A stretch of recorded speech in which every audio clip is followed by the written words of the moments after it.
All right, let's see Well- what happens. Well, It seems like we're starting. Hey, we're starting. We're starting. Okay, so let me go ahead and do the intro again. Hello, good evening, or good morning, or good afternoon, or good whatever time of night or day it happens to be, wherever you happen to be. Welcome to Republic News.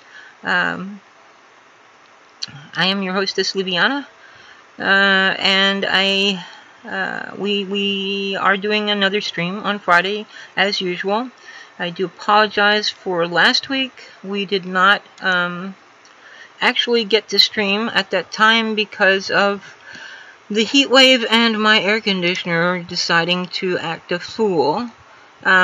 So now this week things are more tolerable in terms of me having something to cool this room at least. So here we are again.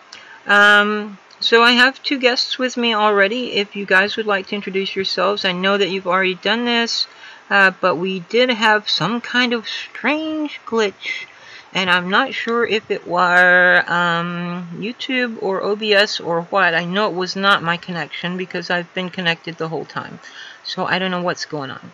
But anyway, you guys want to introduce yourselves, please? Of course. Well, do you want to do it first, or should I do it first? You guys. I guess. Oh yeah, you guys go ahead and do your thing.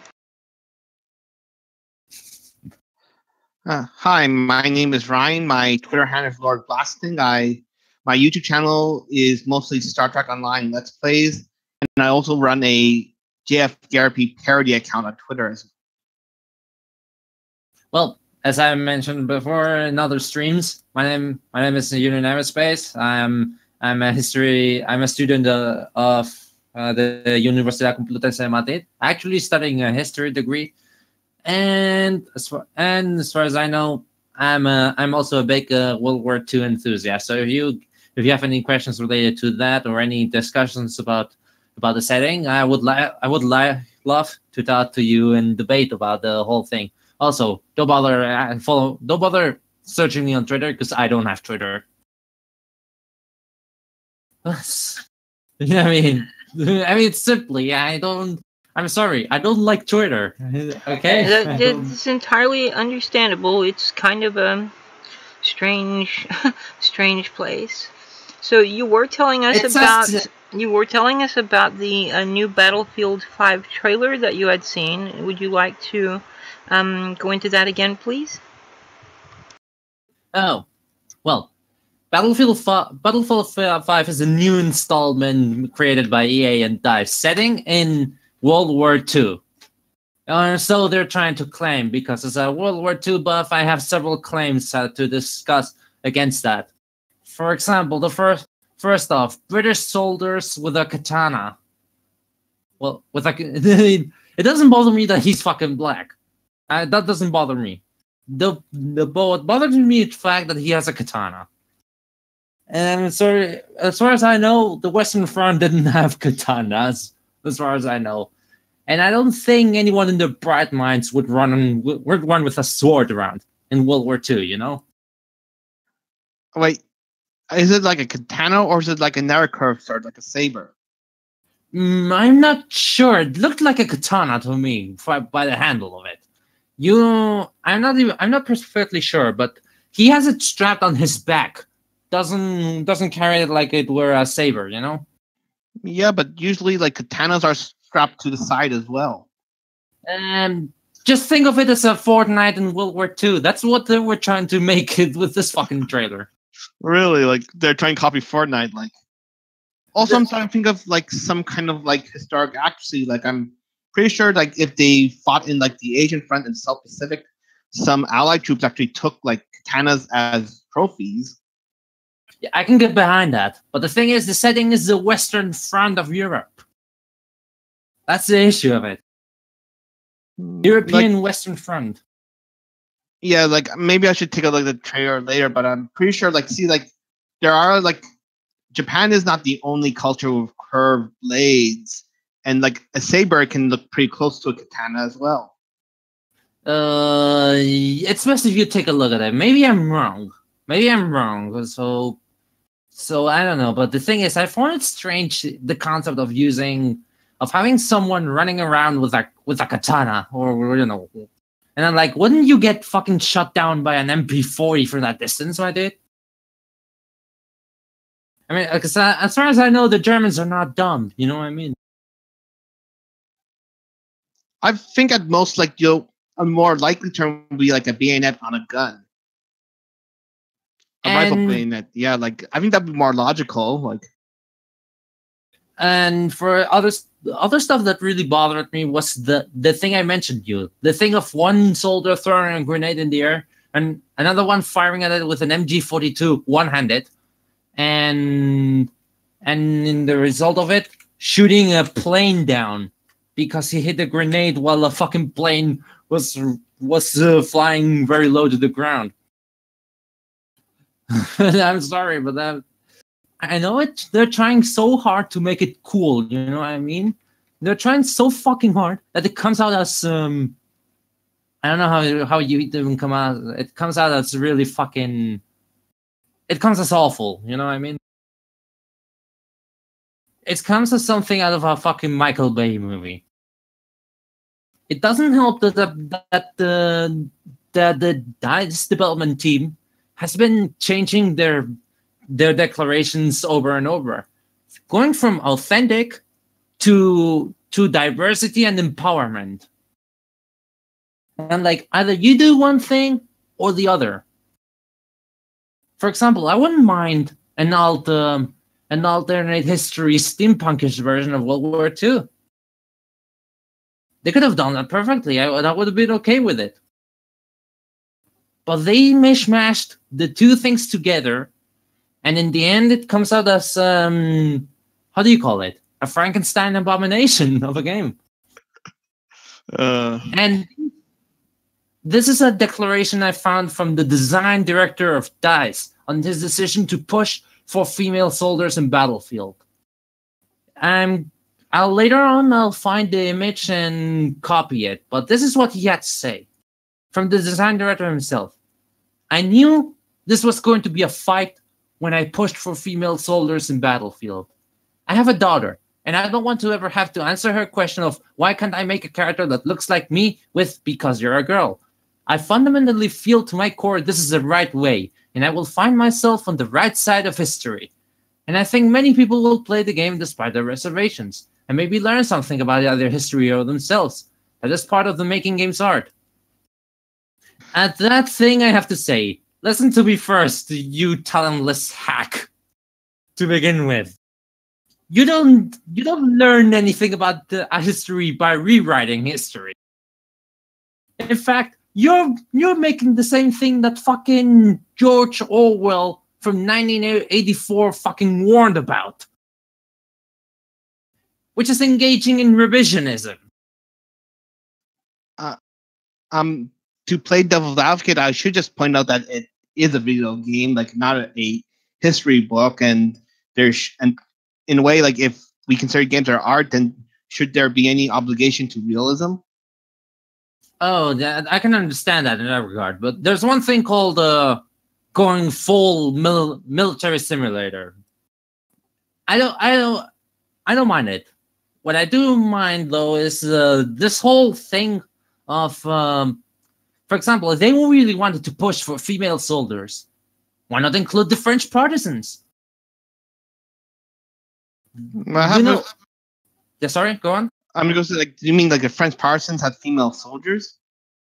There was those room, and I have to check it really, but I think the partisan movements actually had to recruit women into it because, well, it was mostly volunteers, mostly, or the night witches, or the fucking Soviet snipers in World War II, on the Eastern Front. Some women in World War II were fucking Soviet snipers. Hell, the Soviets had an entire bomber airwing called the Night Witches. Yes. Yeah, the 588th Night Bomber Regiment was an all-female regiment, made famous by, among other things, a song done by Who the heck did that song? Crap. It's even called Night Witches. Oh, crap. Who did that song? Tabaoff, I think. Uh, Whatever that group is. Let me do a real quick Google search and see if I can find it. It's pretty well known song and pretty well known group. Night Witches. Sabaton, yeah. Sabaton. Yeah, Patron. Well, my point is my point is this. They could have done that and no one would have batted an eye. Because that would have been historically plausible. You know what I mean? Mm-hmm. That would have made fucking sense. But the British woman as a soldier, I'm sorry, but the standards of the British Army in that time were with a prosthetic even. That's the issue. She has a fucking prosthetic. Well, there were women involved in the services in World War II in Britain as well as in the United States, but they weren't usually involved in combat. I mean, we did have the OSS, the Office of Strategic Services, which was a military intelligence type thing. So, I mean, there were some women involved in that, and some of them may have seen some risky duty, but as a general rule, British and American women did not go into combat or the like during World War II. Yeah, and I'm wondering, does a prosthetic allow you to fire a rifle? I can imagine like people do lose limbs in World War II all the time. So maybe like are we presuming like this person lost a limb before or after she was enlisted? Probably, but I thought as if you lost a limb, you were discharged from the army. Because most of the time, the army wouldn't risk. I mean, isn't that a liability most of the time? I guess like. My point is that in the end, it doesn't. The trailer doesn't seem to bring anything new to the whole franchise. It's just the same. The same fucking formula of Battlefield, except even more dumbed down. I think, even more dumbed down than Battlefield 1. Yeah, like I think the Battlefield franchise has always been like tailored to like bro jock gamers. I mean, it's a fucking. Some people are calling it the codification of Battlefield, and at this point, I don't think I can blame them. Considering how every single game I've had in Battlefield 1, the fucking shotgun dominated in the early versions. You were running around, bam, shotgun to the face. Running around, bam, shotgun to the face. Shotgun to the face is pretty nasty. Yep, I know. But even so, it's just ridiculous at how it seemed to be the wonder weapon of World War One there. I don't think the trench gun was that powerful, but maybe it was. I need to take my information on small arms in World War One.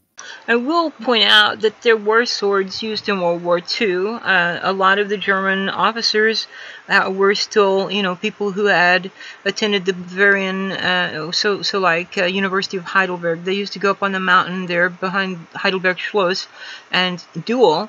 And it was like a first blood type thing. So, that's where a lot of those German officers got the scars on their faces, because it was pretty much the only part of the body exposed. So if you got a scar on your face, you had lost the duel. But it was considered sort of a badge of honor to have a dueling scar on your face. And so there were still a lot of people who knew how to use a sword, and certainly the officers were issued swords. My uncle, who was in World War II, he did bring back a German sword, which I have here at this very house. Nice. It doesn't have the hilt on it anymore. I guess it rotted away or broke off or something. I don't know. And it's not in very good shape at all, unfortunately. The scabbard is kind of corroded, rusted or something. And the blade itself, you can still see like it has the inlaid kind of black stuff that it spells out the words something. I don't remember what it says now, and it's in like the old German black letter script. But it's kind of peeling, like, so it's not in very good shape. It's not really even anything as a collectible, but it was like a trophy for him, I guess. He was in North Africa and then later in Iran, stationed in Tehran, and then later he went to India. I'm not really sure what all he did, but I do know that he was involved in combat in World War II in North Africa. Yep, it must have been a really fun time for, well, in quotations, fun time. But is the sword curved like a katana? Like, well, don't think yeah, it's kind of, but it's not curved. It's kind of like, like a saber, kind of. It looks like kind of like a saber. It's not a straight blade, but it's not, I don't know if it's as curved as a katana is. Well, as far as I know, I can tell you that it definitely didn't look like a saber in the trailer. Was it because a saber? I would have recognized it from the form of it, but it looked too oriental, you know what I mean? I don't understand. I don't know what will happen in the end with Battlefield 5. But all I know is that all I know is that the backlash generated by both DICE and the whole internet in itself has made the game a fucking minefield in the end. You know what I mean? Mostly because some people are arguing that they shouldn't go the route of Call of Duty World War II, in which apparently you could get a black female Nazis. Not sure if that's true or not. Wait, do you mean you can get black female Nazis? In COD World War II, there was a rumor that the customization was so much that you could actually make your character look like a black female Nazi.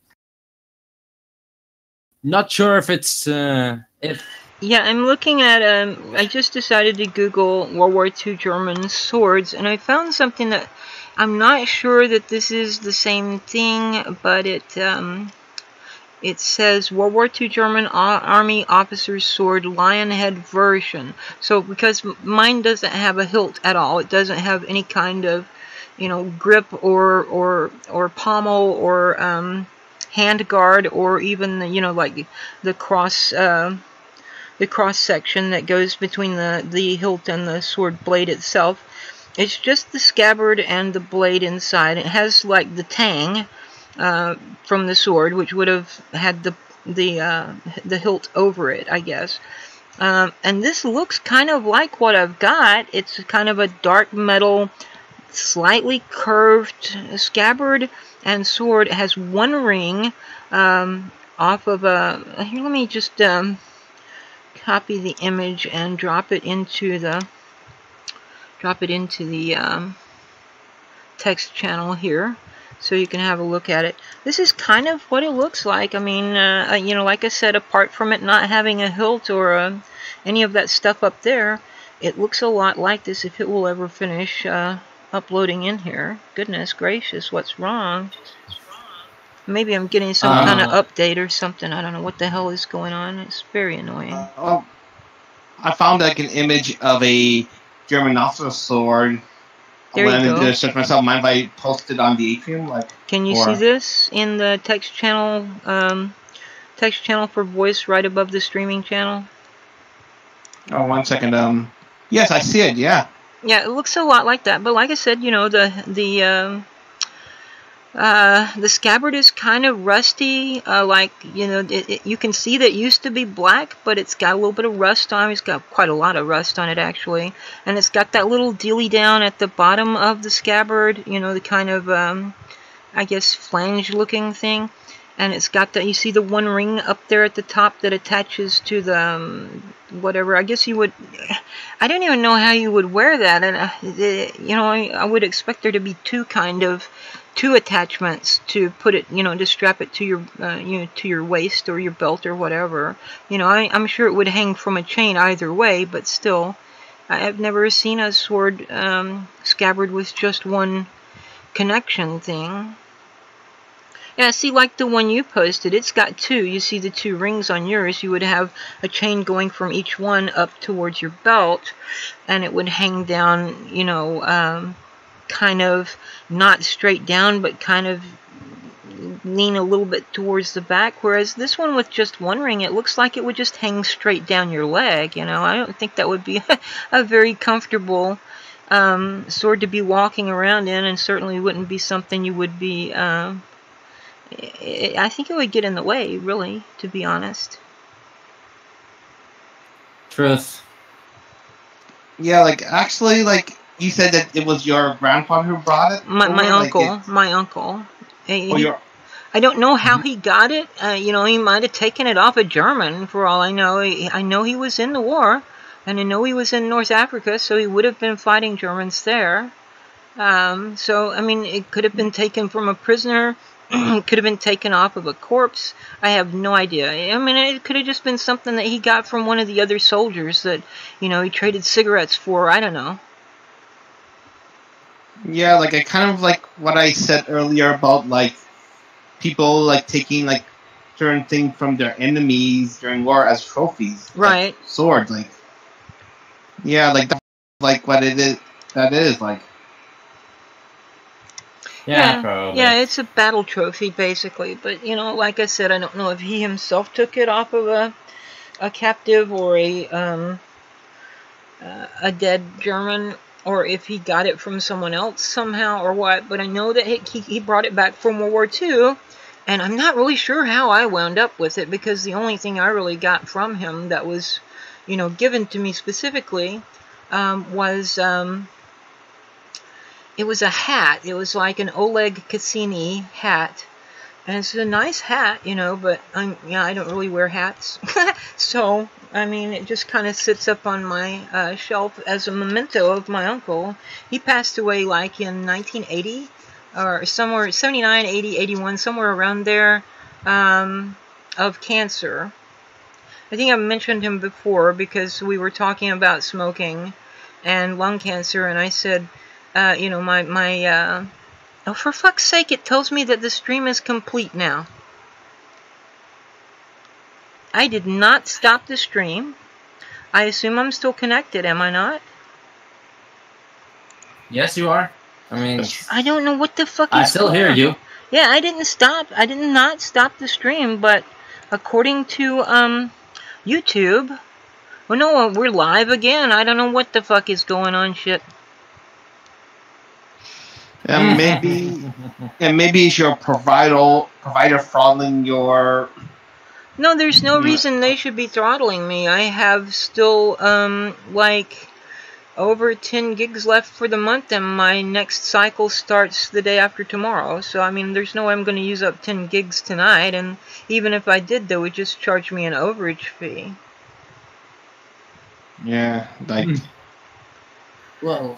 I have no idea what the hell's going on. I guess we'll see once the stream is over. If there are like 2 or 3 different streams, then we'll know that something weird is going on. I want to blame YouTube for this one, honestly, because I haven't disconnected at all, you know. Bobby says in the live chat, Bobby says live streams are all lagging tonight. Oh, now it's telling me the stream is complete again. I don't know what the hell's going on. But he said live streams are all lagging tonight, not just, although it is really lagging for yours right now, for me at least. And it really shouldn't be. I've got, so it says stream resumed. Jesus fuck, I don't know what the hell. But yeah, I haven't lost my connection at all. I've still got 4G. I mean, it's not really high bars. I've got like 2 bars at the moment. If I move the thing around a little bit, I might be able to get 3. But lately, I haven't gotten more than 3, no matter what I do with the thing. But it's been pretty consistently 4G. Occasionally it will drop down to 3G, but it hasn't done that this evening. And, So yeah, right now I've got 4G LTE with 2 bars. So I mean, 4G, it shouldn't be too laggy, right? Yeah, yeah, it shouldn't be like So you also like I believe you mentioned before you live in a rural area.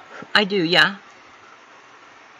Yeah, like maybe your area doesn't really have good like service like at this moment, like because like if it's like a big city, like there's actually kind of like they're kind of like encourage you like maintain their systems.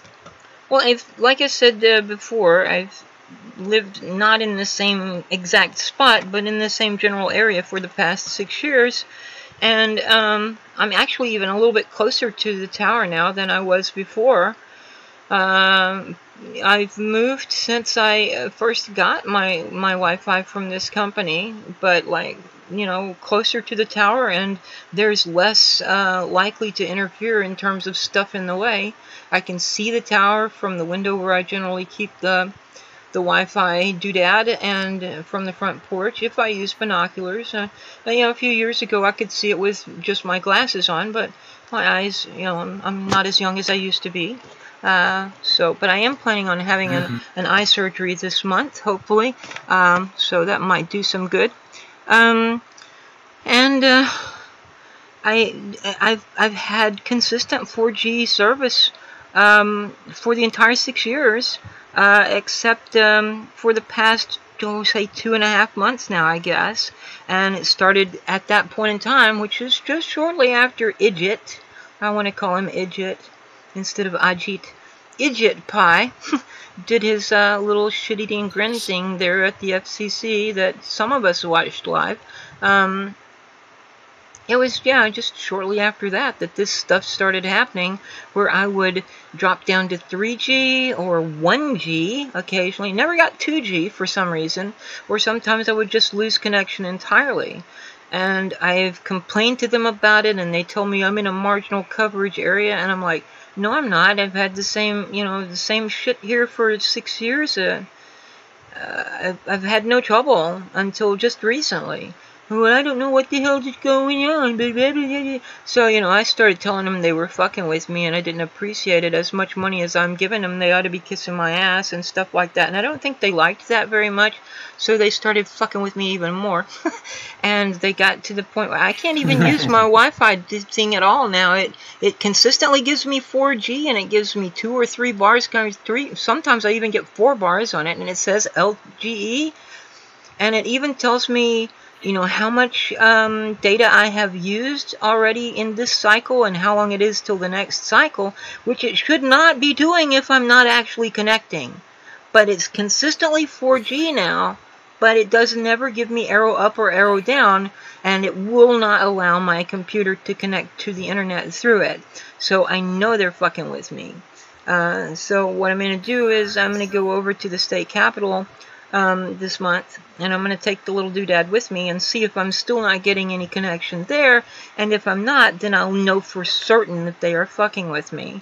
You know, right now it's just a suspicion, but I have some decent evidence that they are, because, like I said, they told me that if it ever tells me data usage not available, that means I don't have an actual connection or a very poor connection.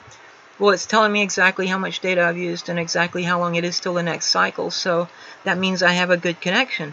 But for some reason, it won't connect me.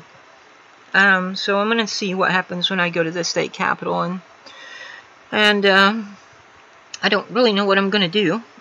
You know, if it turns out that I do have a good connection over there and not over here. But anyway. Well, I wish you the best of luck in that regard. Yeah, like... Because you seem to have pissed off the wrong people, it seems. Jokes aside, though, I really wish you the best of luck in this regard.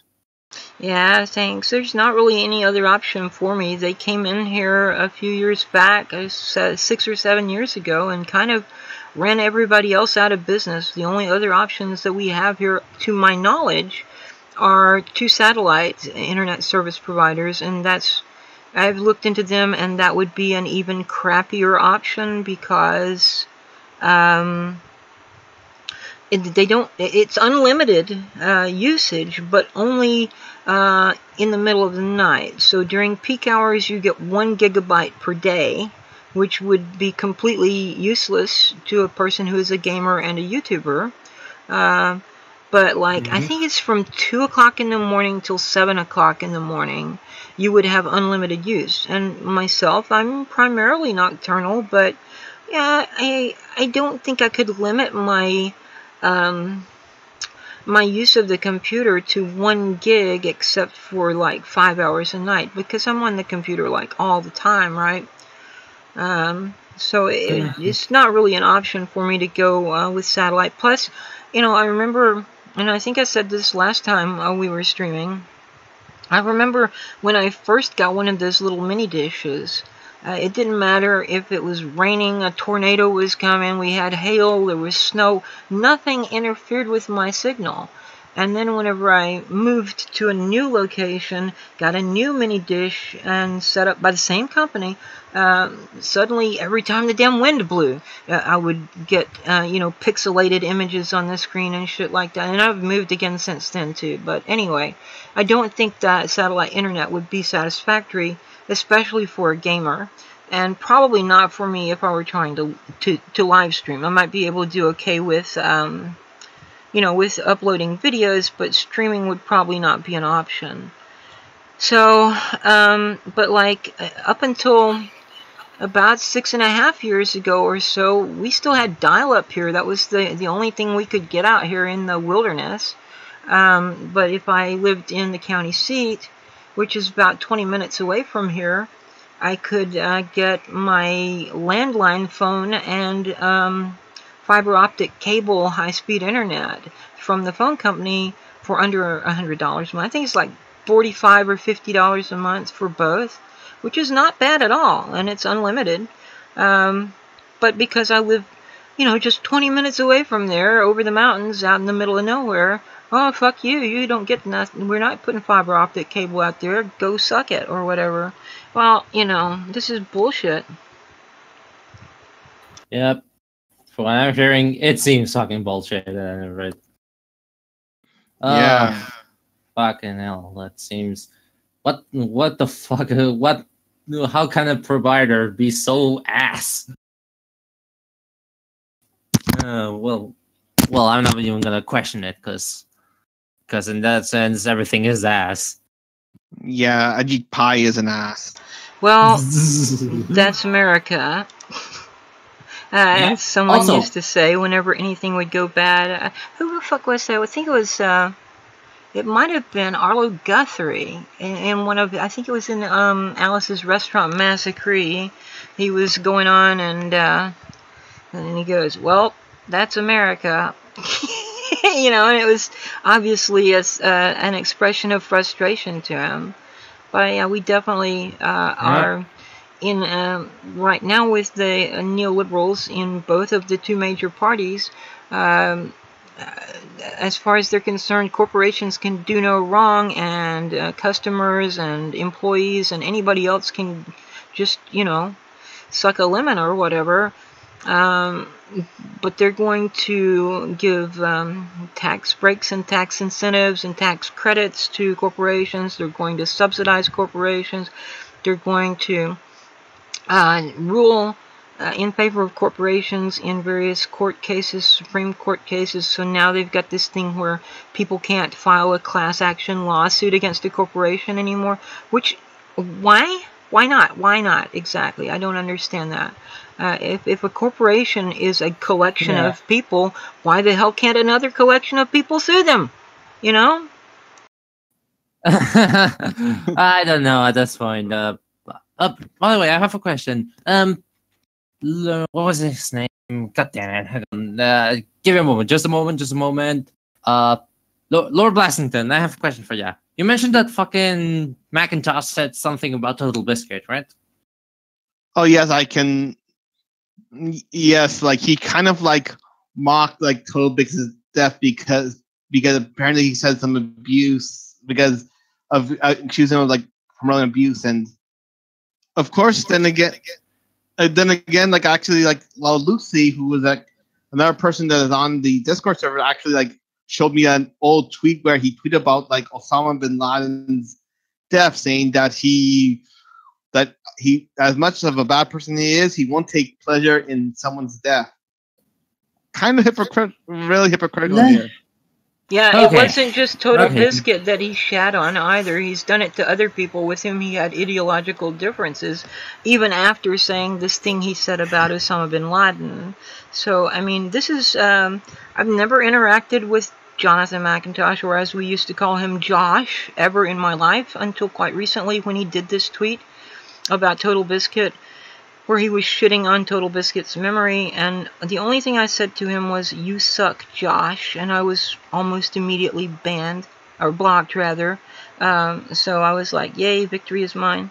And then I got accused of harassing him, and I said, well, you know, this is the first thing I've ever said to him, and if me saying you suck and calling him Josh instead of Jonathan is harassment, that's a pretty fucking low bar for harassment.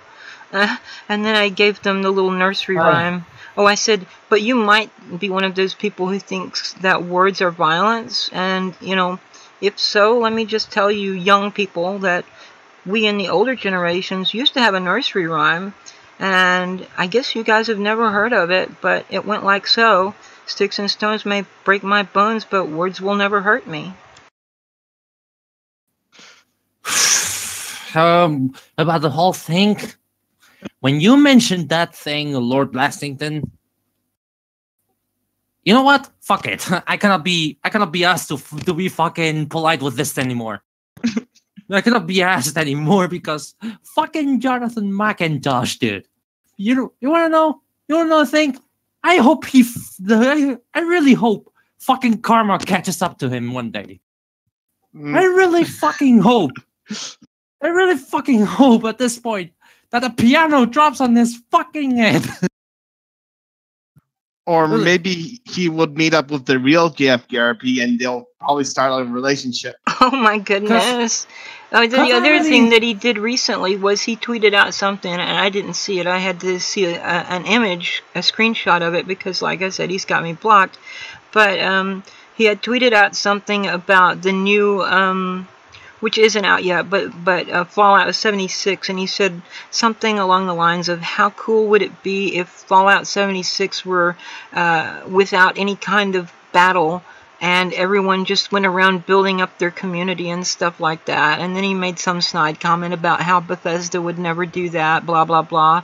And I'm like, you know, people have told you should be playing Farmland before, and, you know, maybe Farmland is too complicated for you. Maybe you should be playing The Sims or Candy Crush Saga and just shut the fuck up about serious games, dude. Seriously. I mean, what the fuck? Well, this is coming from the same guy who used to play Halo religiously back in the day. But back then he was a dirty Republican. Oh my goodness, so that's what it is. It's that convert syndrome. Exactly. He has to be more preachy than the preachers.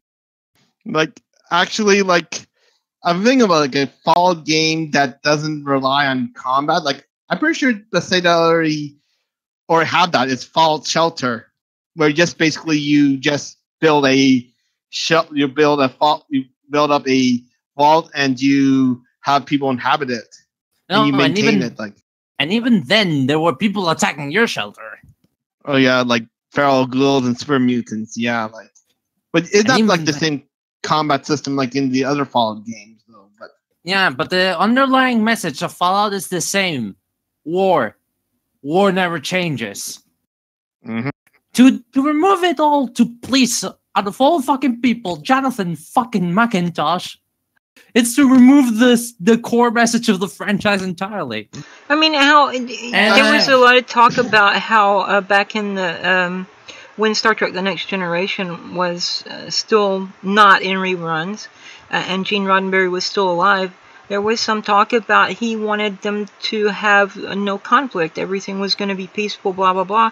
And I'm thinking to myself, you know, that's a cool kind of idealistic fantasy for the future, but it wouldn't make a very good television show, you know? Of course, because everything then it grows stale in the end. Television shows or stories in general rely on conflict most of the time. Why does it rely on conflict? Because it fucking exists. The whole history of humankind is basically conflict. Yep, if you know what I mean. Absolutely. Not only war entirely, but all kinds of conflict. We're talking about military, economic, psychological. We're always striving with ourselves in there, and they're struggling. It's always the history of mankind. It's a one giant struggle. Well, I don't think that everything has to be competition. I mean, we certainly have we have had periods of cooperation, particularly in business, in tribal societies. I mean, the different tribes might be in competition with each other, but in terms of internally, everyone cooperated and worked together and did so for the good of the individual members of the tribe as well as the tribe itself. That's one of the things that a lot of people don't understand nuance and don't understand that there are more than two options when it comes to economic perspectives. So they think you're either a capitalist or you're a communist. No, there are a number of different types of socialism, and Marxism is only one of them. And I've said this before, I am a cooperative commonwealth socialist.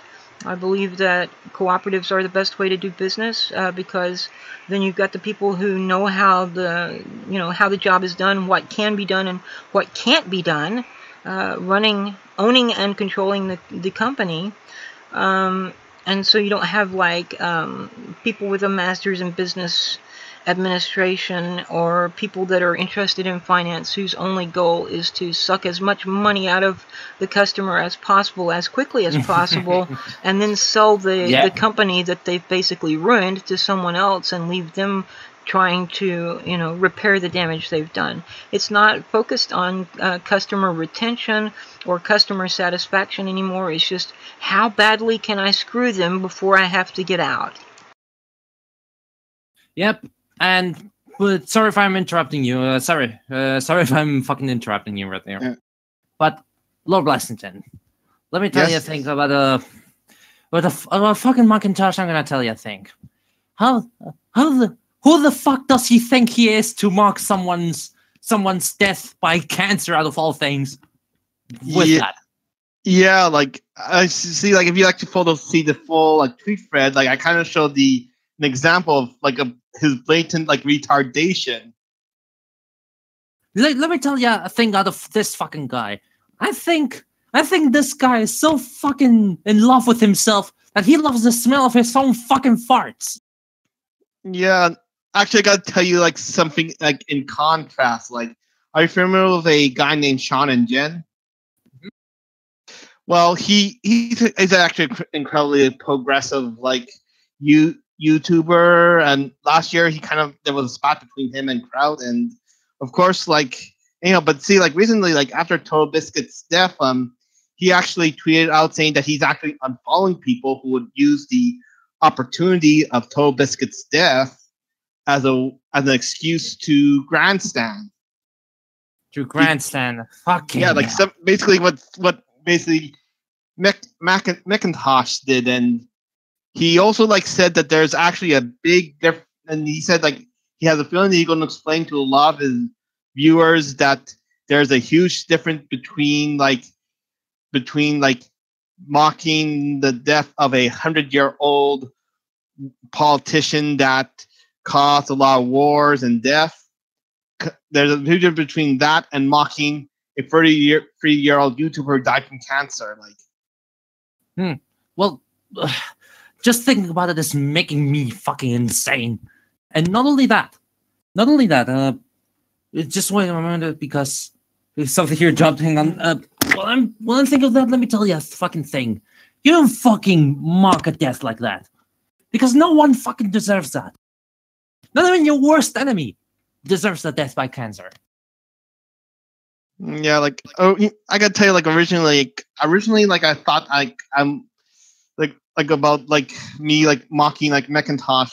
Originally I'm planning not to maybe touch anything related to Total Biscuit on my Garapy parody, but when I saw the tweet from Macintosh, and when Lucy showed me like his tweet about Osama bin Laden's death, I said, okay, I have to do it now. Like now you have to do it in the end. I can understand it. Yeah, But like let see, me- Yep. compare,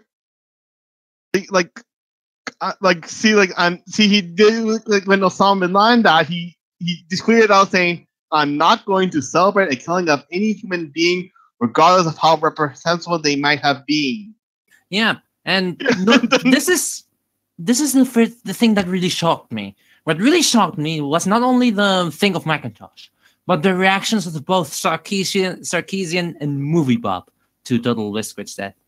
Fucking Movie Bob, out of all people, fucking Movie Bob, Bob Chapman.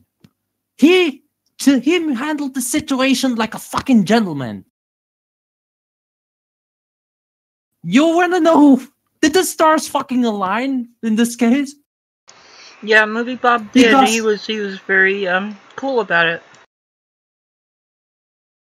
Yeah, he actually handled it like I didn't expect him to handle it that. I was expecting something cringe-worthy coming out of him, but he actually surprised me in that one. So kudos to you, Bob. Yeah, In one thing, you actually did something good.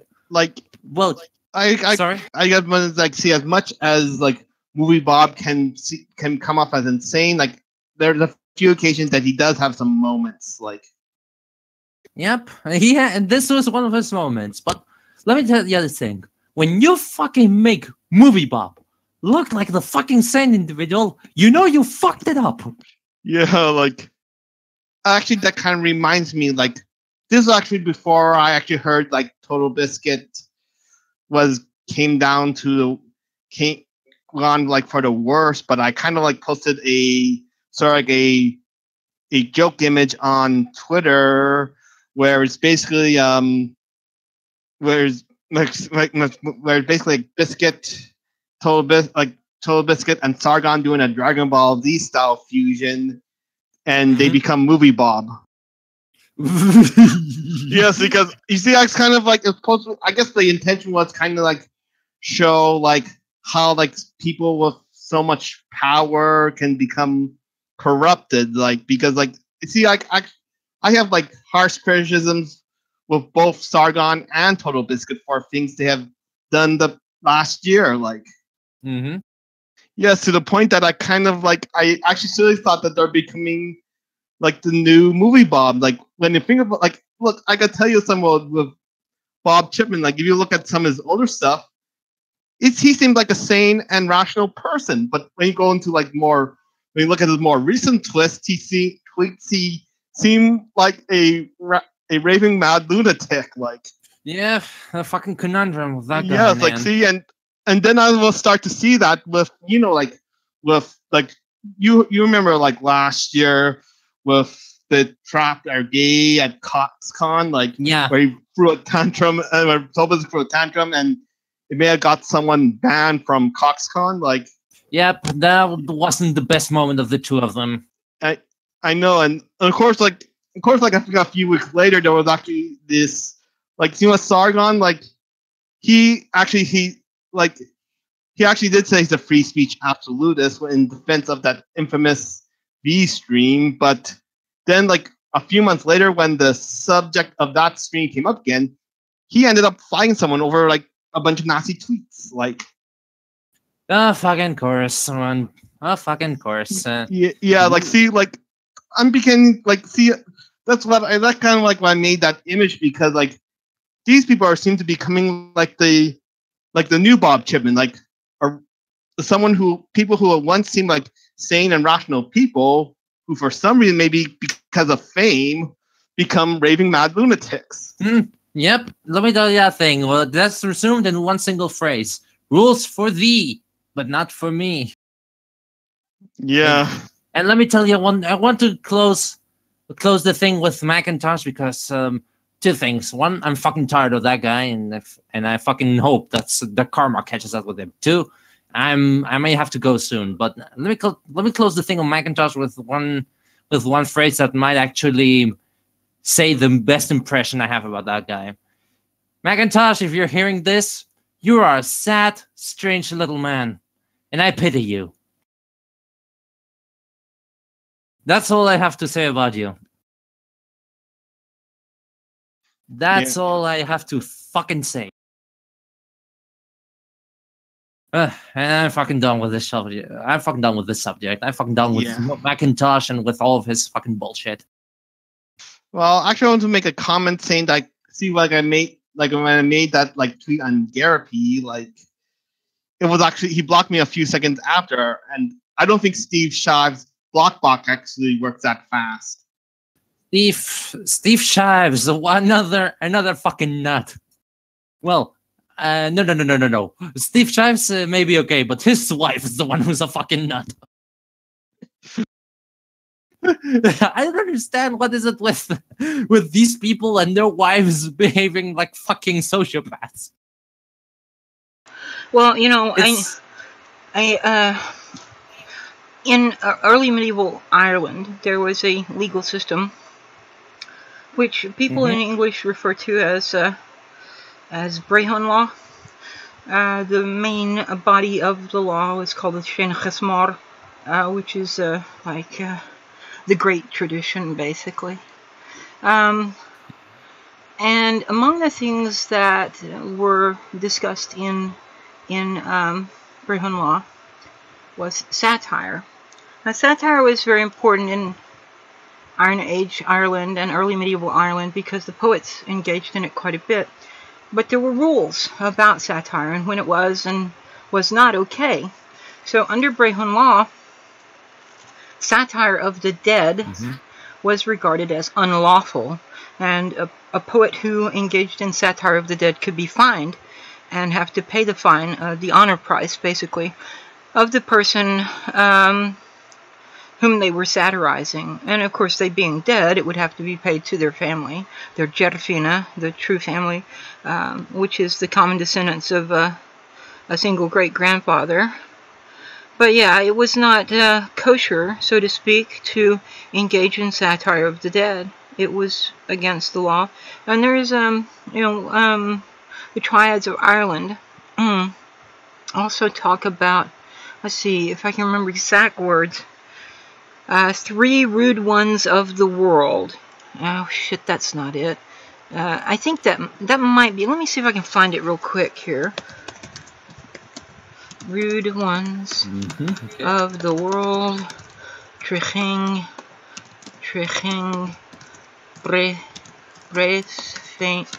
Braithfain.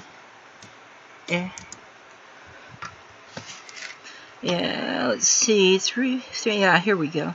So I've got an actual copy of it from Guinness King's website. Let me go ahead and find what I'm looking for. RUDE. Yeah, here we go. Okay, so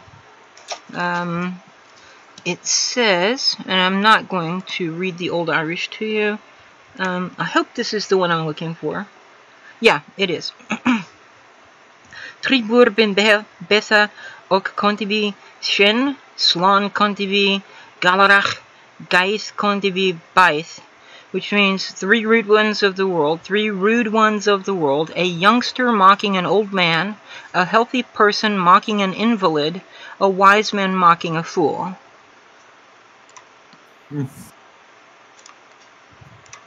Seems almost poetic in that regard. Right? Yeah. Ooh. Yeah. Hey, listen, it's been fun. It's been really fun, but I gotta go. It's 5 a.m. here. Have a great day. Yep, it's late there. Also, sorry. Yep, sorry for the outburst of before, by the way, but oh, no worries. Hell, that fucking drives me insane with that guy. Also, one of the major reasons why I don't have Twitter. Otherwise, I think I would have destroyed this computer 5 times. Yeah. All right, well, thanks for joining us, and have a good night.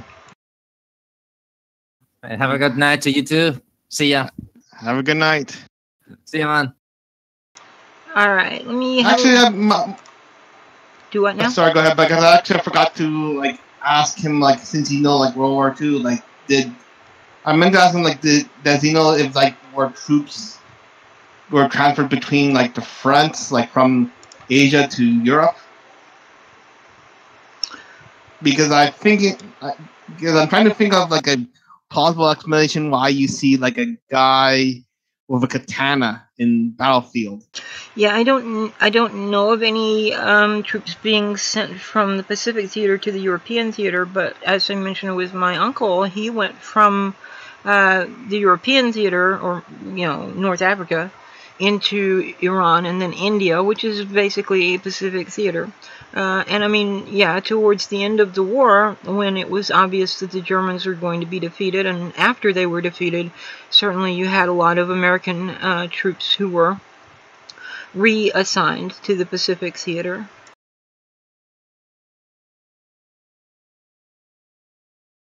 Yeah. Yeah, like see, like a lot of like history, like of course, like speaking of like women's roles in history in World War II, like, well, like it's actually common knowledge that because the majority of men were sent to war, they actually have to allow the women to work the factories. Yeah, my grandma actually used to work in a munitions plant. Yeah, that was the origin of the Rosie the Riveter posters and stuff. The woman with the do-rag tied over her head, and she's got her sleeve rolled up and making a muscle with her biceps, and it says "We can do it," and they called her Rosie the Riveter. Yes, I'm familiar with that. Like, she's basically become like a feminist icon. You remember back when the Iconian War was going on in Star Trek Online, there was someone who had done a Rosie the Riveter thing with, I think it was an Orion woman. I can't remember exactly, but it was, we can do it, let's fight off the Iconians and save the Alpha and Beta quadrants and stuff like that. Yes, like, I remember that. Like, it's pretty cool, but does that imply that Orion women work in their factories? Like, I don't think the Orion women work in the factories, really. I mean, according to Enterprise, the women are actually the ones in charge of Orion Society. But let's see. I also had taken some old World War I and World War II recruiting posters, propaganda posters, type stuff like that, and repurposed them by taking screenshots in Star Trek Online of my Romulan ship, or my warbird, or whichever warbird I happen to be flying at the time, and maybe sometimes getting some of the other people in the fleet to get in for a screenshot as well, and then taking the slogans from those older recruiting and propaganda posters and putting them on that image. There was one I remember.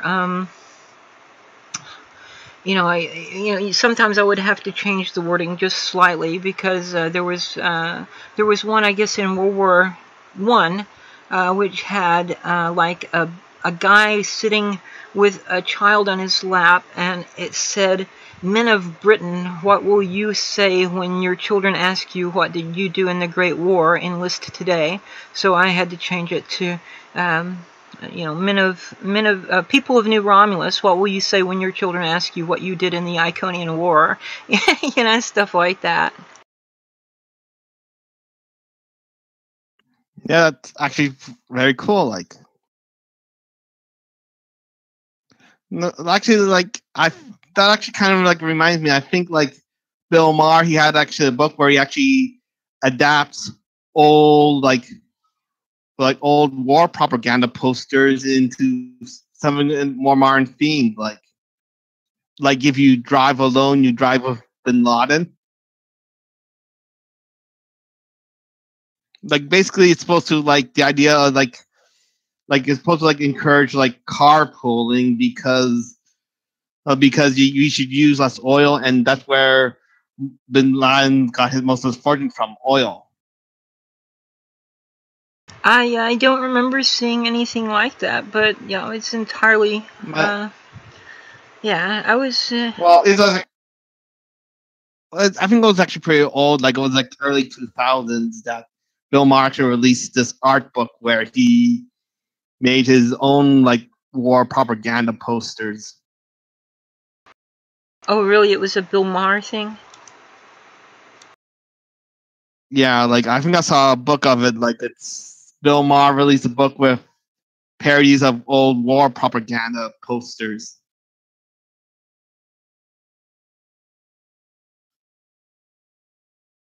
Yeah, like actually, did you like take a look at some of like the announcements for Victory is Life? Like today, like the Stowe pages, the Stowe website actually had like this article, like released like this article saying about like listing like a number of episodes that players should view before. Oh, right. Yeah, I think you posted a link released. to that into our Armada Discord, didn't you? Yes, I did, and of course, like I got the impression that these are going to be these episodes that are going to be relevant for the storyline in Victory is Life, and one of them is the Pale of Midnight. What Pale of Moonlight? I'm thinking that those are going to be inspirations, but also possibly, if you're familiar with the story of those particular episodes, you might have a better clue of what you're supposed to be doing in the missions.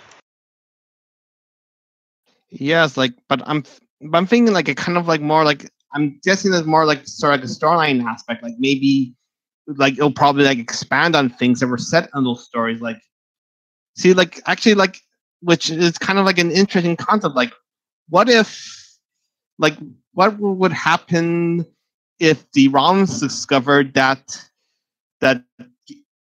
Garak killed a diplomat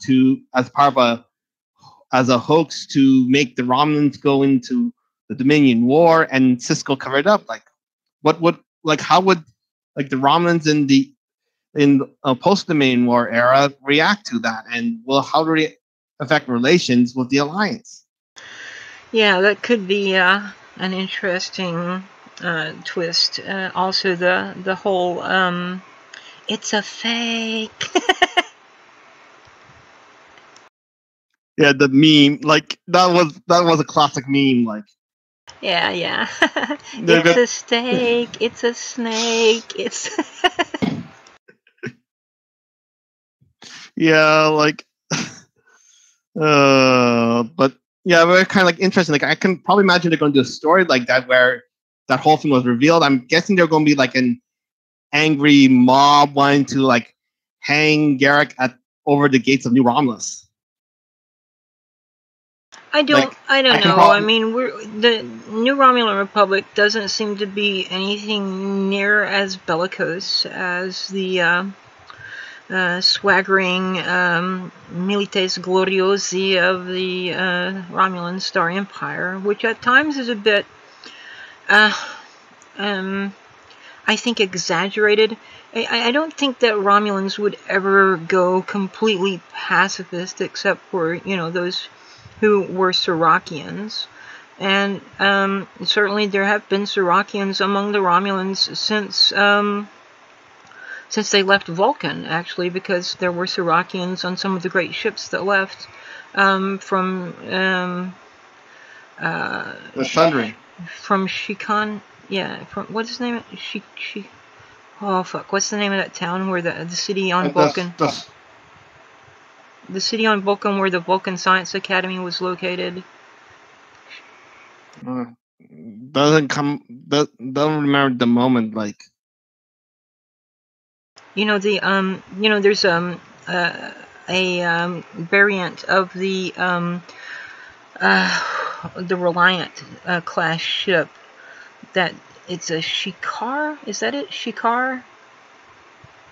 The Shikar class, like, yeah. Actually, I got like the wiki up, like this.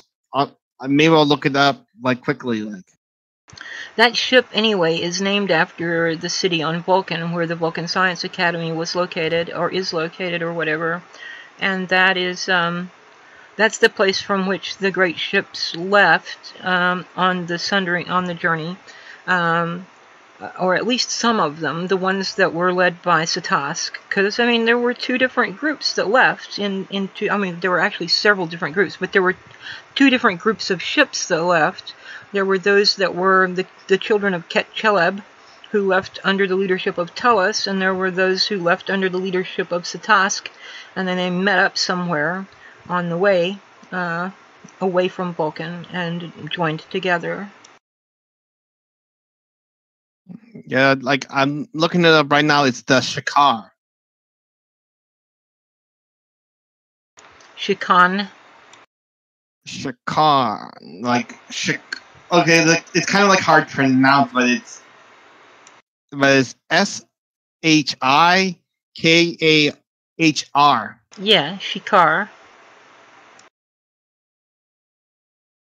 Yeah, like though, like I'm thinking about like how like Romulans would react, because like see the Romulans, like they haven't like embraced logic, so they would logic like the Vulcans, so they will go by emotion, and also like thinking like if your people were brought into war under false pretenses, like that would probably like piss you off, like. Well, yeah, I mean, certainly the United States has been lied into war a number of times, right? When the USS Maine was not actually destroyed by the Cubans. Shit,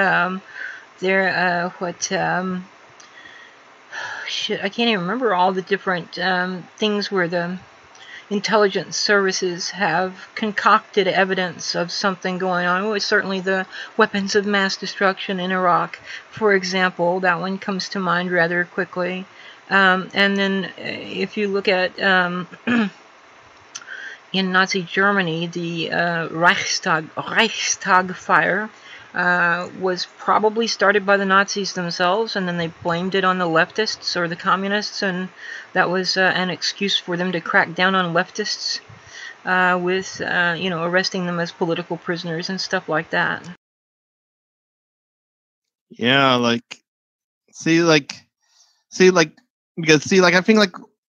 think actually that's pretty much like how like maybe why so many people like Deep Space Nine, because it's kind of like it's pretty relevant to the real world. Like I know like lots of people like complain about like inserting like real world messages inside fiction media, but Deep Space Nine actually did it right. Well, Star Trek has always done that from the original series on. I mean, it was always the thing that makes Star Trek so different from Star Wars is that it challenges the viewer. It encourages you to think. It puts pressing social issues of the day in your, it doesn't like shove them in your face or anything, but it makes you address them in your mind. It calls them to your attention and addresses them in some way. And so, I mean, like, for example, in the original series, the Federation was meant to represent sort of a combination of the United States and the United Nations and NATO. The Klingon Empire was meant to represent the Soviet Union, and the Vulcans were symbolic of Japanese, and the Romulans were symbolic of the People's Republic of China. And so there was a blend in terms of the Romulans as both space Romans and space People's Republic of China.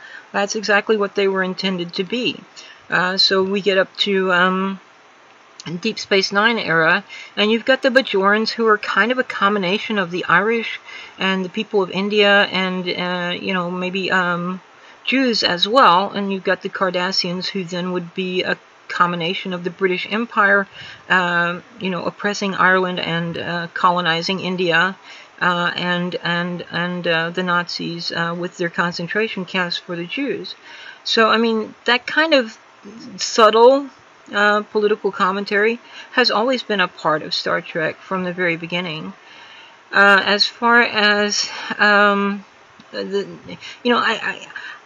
I'm always going to be in love with the original series, because when I grew up there wasn't anything except the original series and then the animated series. And so I can remember before, I vaguely remember before Star Trek was in reruns, right? The original series. Only very vaguely, but I do have some dim memories of it.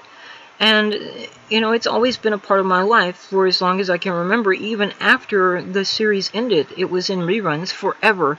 There was never a time when Star Trek wasn't on television somewhere where I lived, except for a very brief period of time when I was an undergraduate. There was like 2 or 3 years when it had been on, it had been syndicated on one of the local stations. I think it was a CBS station.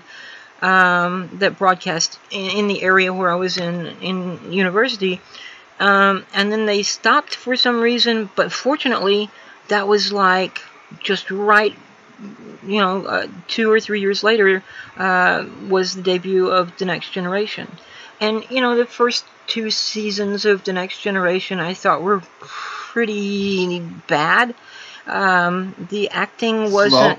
I think a lot of the actors, and I think even Patrick Stewart has stated this himself, but at the time it seemed to me that a lot of the actors didn't expect the series to last, and so they didn't want to invest too much in the characters, right? And as it went on, it got better. The writing was, a lot of the stuff that they did in the first season, for example, was redundant. It was just remaking some of the stories from the original series. Like there was Naked Now, that was a sort of rehashing of the Naked Time from the original series. There were other things. I would have to look at them again to remember. But yeah, a lot of that was just kind of, let's do what they did, but put a little bit different twist on it. And I think that as time went on, it got better. And I stuck with it because I was hoping it would get better, and it did. And then towards the end of it, it just got to where it was a bit cliche, like Troy was no longer really an empath and a counselor. She was kind of like, well, we used to joke, counselor, state the obvious, because that's what she did, right? I sense anger. No shit, Troy. I mean, like we needed you to tell us that? Yeah, like, actually, when I come to think about it, like, in hindsight, like the first season of Discovery is kind of like a rehash of Deep Space Nine, except it's kind of like crammed all together, and they kind of like skipped some of the religious aspects of it. Like, yeah, well, I think that one of the things that was, and like I said, I will always have the original series very special in my heart. Like the first guy I ever loved was Mr. Spock when I was a little kid. I wanted to grow up and be the Romulan commander from the Enterprise incident and marry Spock. And of course, as I grew up, I realized that neither one was very likely. And as I grew up a little bit more, I realized that neither one of them was possible. But yeah, that was me as a little girl. So I mean, it's always been special to me. And I think in large sense, I could even say that my philosophy is basically Star Trek. It's not exclusively that. I mean, it's one of many influences on my perspective on reality and everything, but it certainly has had a very strong influence on me. As far as the series go, though, I have to admit that Deep Space Nine overall was the best. It had consistent storylines. It kept a story going, for an entire season or two. It would be developed. It was not like standalone episodes so much as it was telling a story over a period of time. And then you had great acting, you had great directing, you had great story writing. Of course, the special effects were top-notch for the time. So I really think that Deep Space Nine was the best of all the series. And forgive me, Leonard Nimoy and Bill Shatner and Nichelle Nichols and everybody else that was in the original series, but that's really what I believe. But at the same time, I can't abandon the original series entirely, so I'm just going to go ahead and say that in my personal estimation, the two of them are tied at number 1 for the best Trek series ever. Yeah, actually, I got introduced by Star Trek by The Next Generation, and Like I gotta admit, like see, like the first few seasons are kind of slow, and actually, like when you mentioned like no one actually thought that it was going anywhere. Like I think I remember, like in an interview with Denise Crosby, she said that if she knew how popular Tasha Yar would have been, like she would have never considered leaving the show. Like, you know, I always hated Tasha Yar. I really did, because she was like a caricature of a feminist. And back in those days, you know, the feminists weren't like they are now. And, you know, in today's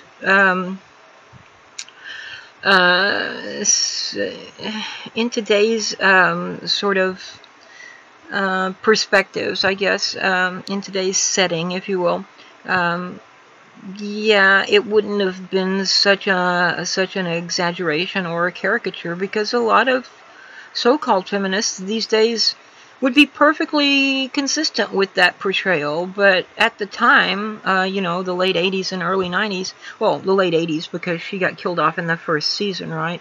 Yeah, it wasn't accurate at all. It was like an exaggeration and a caricature of what feminism was at the time.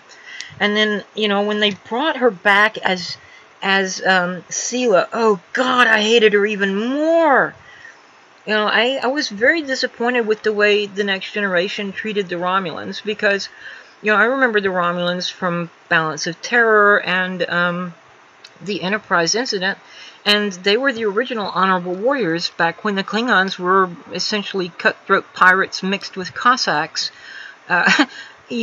There was no real hint of honor among the Klingons in the original series, but the Romulans absolutely were. And then the Next Generation came along and turned them into goose-stepping fascists, basically. And I didn't like that at all, not one bit. Like actually, like of course, like you probably like the Next Generation episode Reunification, because it kind of like highlighted that there seems to be like a divide between the Romulan civilians and the government.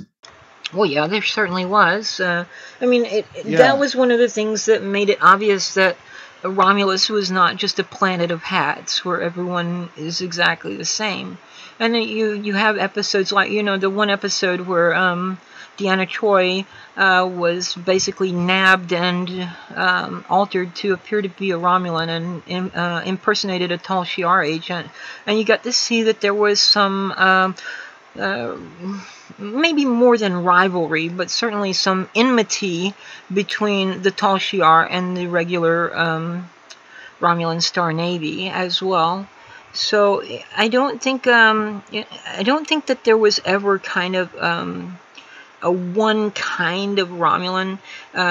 Certainly in the original series, you had the honorable warrior of Keras, the commander on A Balance of Terror, and his Centurion, but you also had the guy who was sort of foreshadowing what would come about later on with the intrigue and the backstabbing and the I'm going to go over your head and talk to the Praetor in spite of the fact that we're supposed to be observing radio silence and that kind of shit, because I've got ambition and I want to get ahead.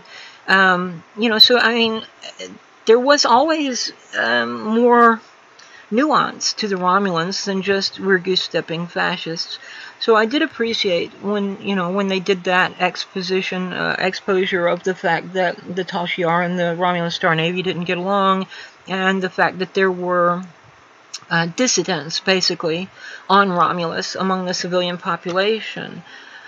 But as a general rule, whether they were fascists or whether they were Tal Shiar or Romulan Star Navy, they were still basically, you know, swaggering fascists, intolerant and paranoid and xenophobic and everything. And I don't think that was a fair characterization. That was one of the things that I had a lot of arguments with people in the Star Trek Online fora about. Back when LOR first went live, when Legacy of Romulus first went live, there were so many people who were like, oh my god, you've turned them into Boy Scouts, how fucking horrible. And I was like, no, I think they're looking back into the original portrayal of the Romulans as honorable warriors instead of these little jackbooted thugs that they had in the Next Generation, right? And the thing was, these guys didn't want there to be any other kind of Romulan except the goose-stepping fascists. And I was like, no, look, go back to the original series, watch the 2 episodes where you got Romulans, go to the animated series, watch that. I think there was 1 or 2, no, I think there were 3 episodes where there were Romulans in no, wait a minute, there was a 3rd episode in the original series, but you didn't actually get to see the Romulans, and they weren't a major part of the story. It was just one of their ships showed up at one point. But there was 1 or 2 episodes of the animated series where there were Romulans as well.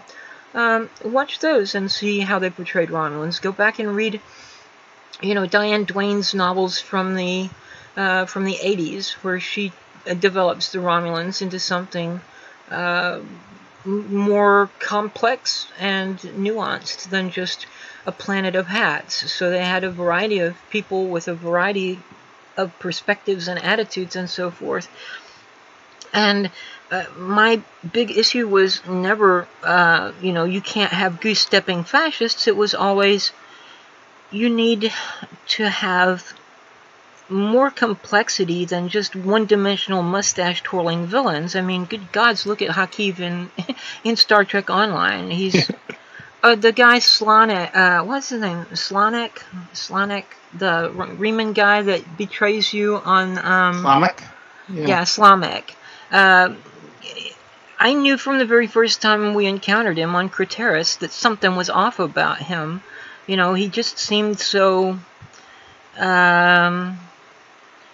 untrustworthy, basically. So whenever he betrayed you on the planet where you escaped from the arena, that's actually the name of the episode, or the mission rather, is Arena. When he betrays you in that, I was not surprised at all.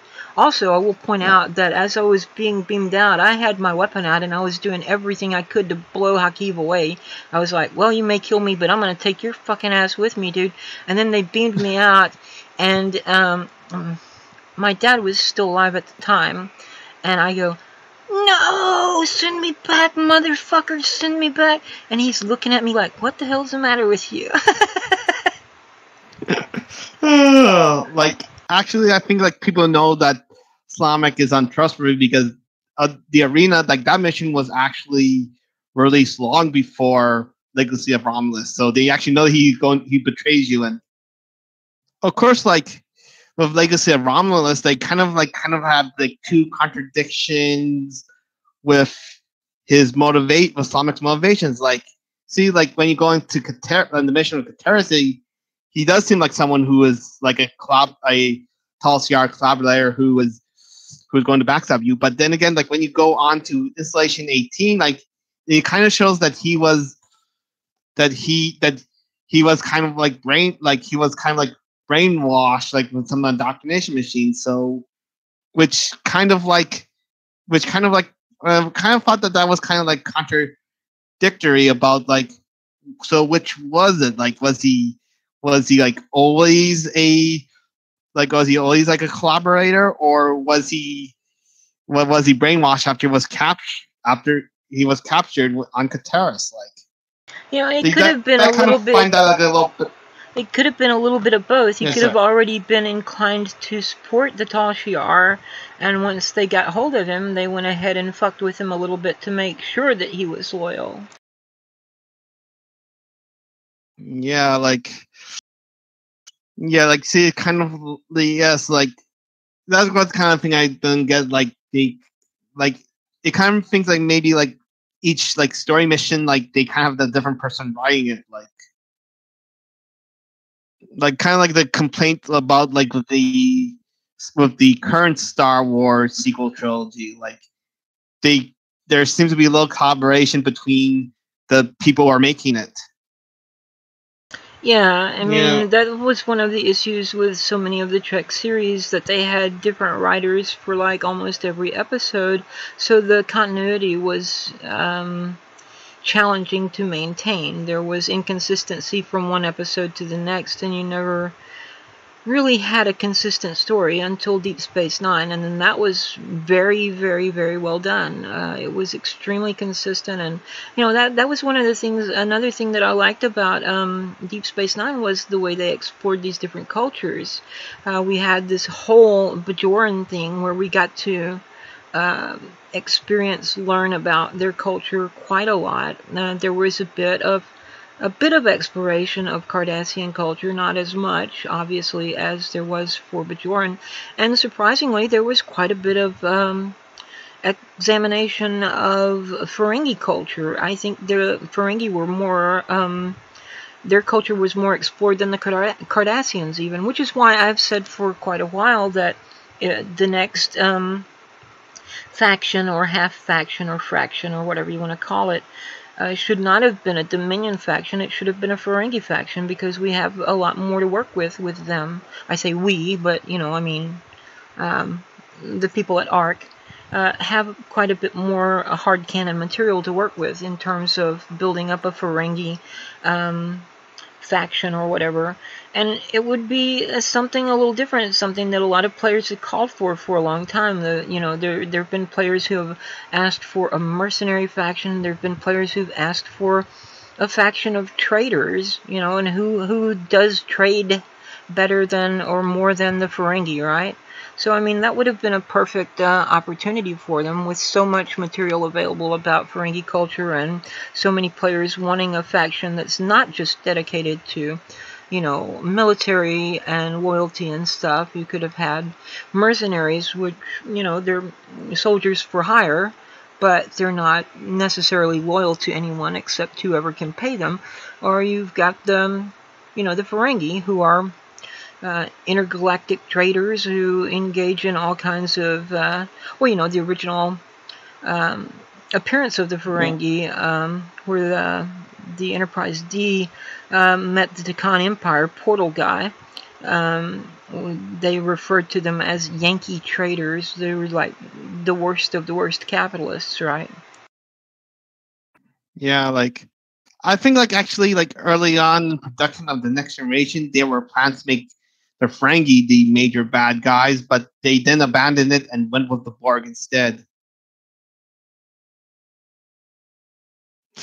Yeah, but anyhow, but I'm thinking about what you said about so much thing that is already developed. I actually take a look at some of the things with Stowe, and I think that they are aiming for things that we actually know very little about, maybe as a way to maybe create have something that's more or less like a blank slate where they can pretty much do what they want, because with something that people are familiar with, if you're going to handle it wrong, then you could literally be crucified by the fan base. And look at some of the recent movie reboots, for example.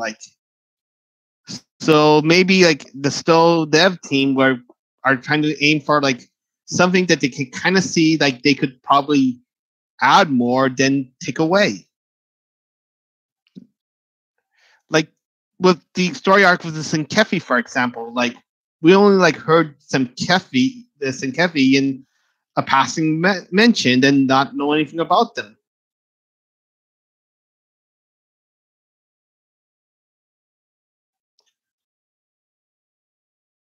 Yeah, that's something, I mean, there's something to be said for, a relatively unknown species or an almost entirely unknown species. It gives you a lot of wiggle room, so you can do stuff with it that you can't really do with an already established species. But then there's also something to be said for, going with a pretty well-established species that you have a lot of material to work with, too. I mean, certainly we've seen Ferenginar. We've seen some of the buildings there. We've seen the interiors and exteriors. We have a good idea of, what their culture was like, at least before Rom became the Grand Nagus. So, I mean, yeah, I understand, if you want to do something completely new and everything, you would want to go with a little-known species or a species which is almost entirely unknown.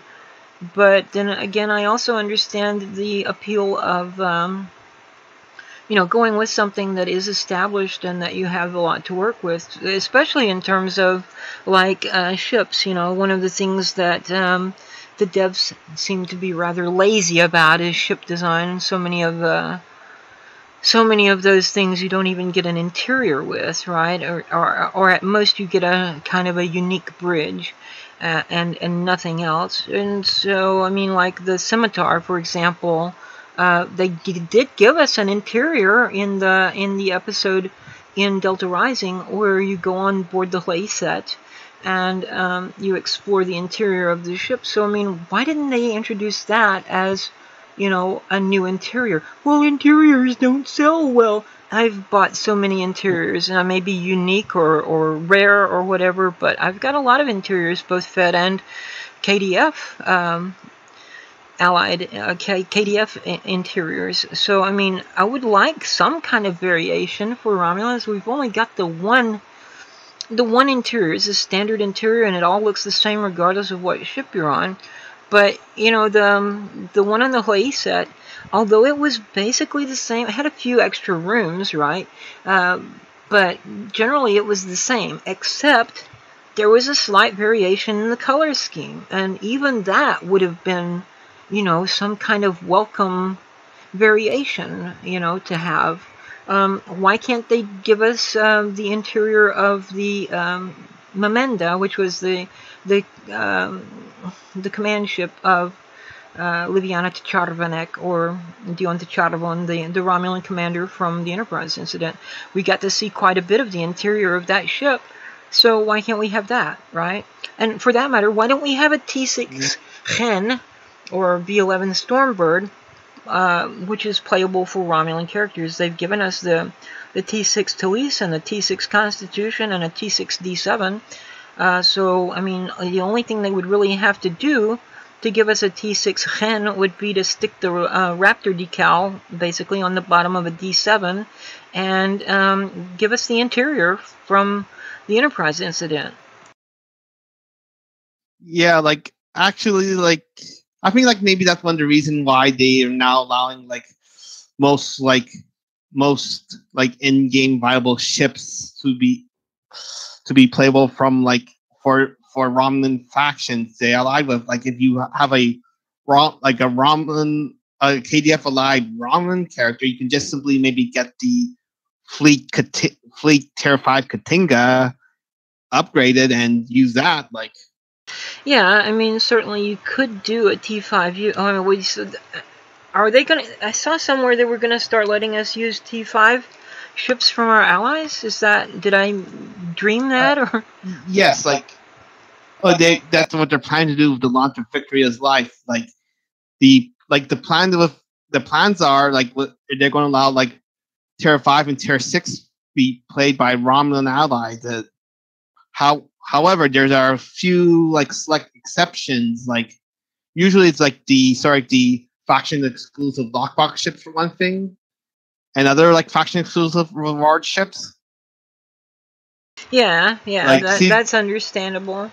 But I mean, sure, I could get a Korotinga retrofit or whatever, T6 or T5, and upgrade it to T5U, but it wouldn't have the Raptor decal on the bottom, and that just renders it something else. I mean, yes, certainly it would be sort of a contender at T5 upgrade, but it doesn't. I've got one of Gianna's ships, the KDF allied Gianna. One of her ships is a D7. I've got it. It's like a T3, I guess, ship. That because I had bought the D7 as well, I could have the D7 skin on it, and I did. I think it was Virgo pattern on it. So I've got that kind of rust brown orange looking Virgo pattern on it, and it does kind of look like a raptor on the bottom, but it would be very abstract raptor. I would like to have the real deal, because I mean, in the digitally remastered edition of the original series, they did put the raptor on the bottom of the flagship of of the Romulan commander. So, I mean, I want that on my ship. I don't want to have some kind of abstract-looking approximation to the Raptor. I want the actual Raptor. Yeah, like, I guess, like, maybe, like, see, like, I'm trying to think about, like, the Romulan version of the D7. Like, from what I understand, like the reason why they did that, like, because, like, they accidentally, like, destroyed some of the original models that were supposed to be to list, so they decided to use the D7 models instead, and just maybe make a reference saying that at one time, the Romulans and the Klingons had a alliance of convenience where they exchanged technology. Like, see, they just made, like, a passing reference to that, and then you got, like, then you got those ships, and of course, like, I can probably imagine, like, if they do that, like, some of the fans would probably call it saying that they're lazy about creating ships, like I can imagine, like, some fans would say that, like. Yeah, I mean, there's a lot of argument in the fandom, and has been for decades, about what exactly the meaning of the ships in the Enterprise incident was. There has been forever this theory that there had been an alliance between the Klingons and the Romulans, and that's the one that I generally favor. And you've also had people who have suggested that the Klingons stole the cloaking technology from the Romulans. The theory about the alliance was that the Romulans needed some kind of stronger engine, basically, in order to run their cloaks and still be able to go to warp speed.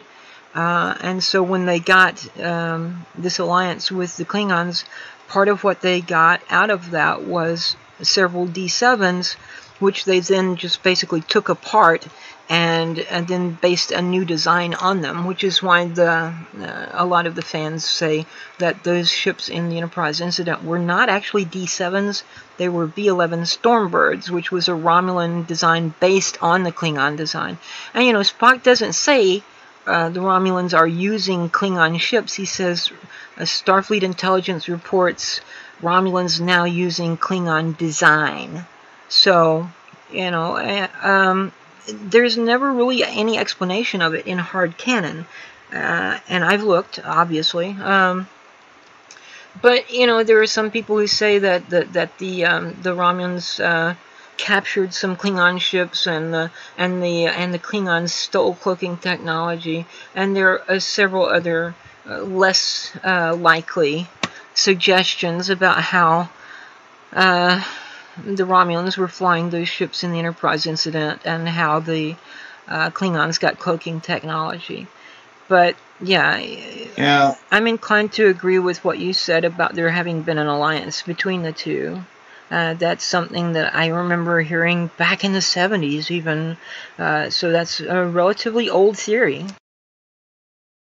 Yeah, like, and yes, actually, there's a little thing, like, another, like, interesting tidbit, like, it's actually rumored that the Borel bird of prey that was first introduced in the search for Spock was originally meant to be Romulan. Yeah, I remember, yeah, that was exactly, the thing was that they were going to have in Wrath of Khan, the enemy was going to be the Romulans instead of the Klingons, but at the last minute they changed it for some reason. And so they had to rewrite a lot of stuff and basically just took Romulan out and put Klingon in. So, yeah, and I mean, the original ship that you first see in Balance of Terror was called a bird of prey. It wasn't called a warbird, it was called a bird of prey. So, you know, I still think that the Borel is a Romulan design. Maybe that was one of the things, I mean, if we're going to go with speculation about what any of this means, maybe the Borel was a Romulan design and the Klingons got it from the Romulans during their brief alliance. Who knows? So, like, seeing that you see, like, similar design bird of prey in Enterprise, that kind of, like, brings up, like, a question, that brings up, like, more questions. Yeah, well, Enterprise, I think a lot of the stuff in Enterprise, which is somewhat inconsistent with other previous series in the IP, I have managed to resolve that stuff for myself by reference to the temporal Cold War.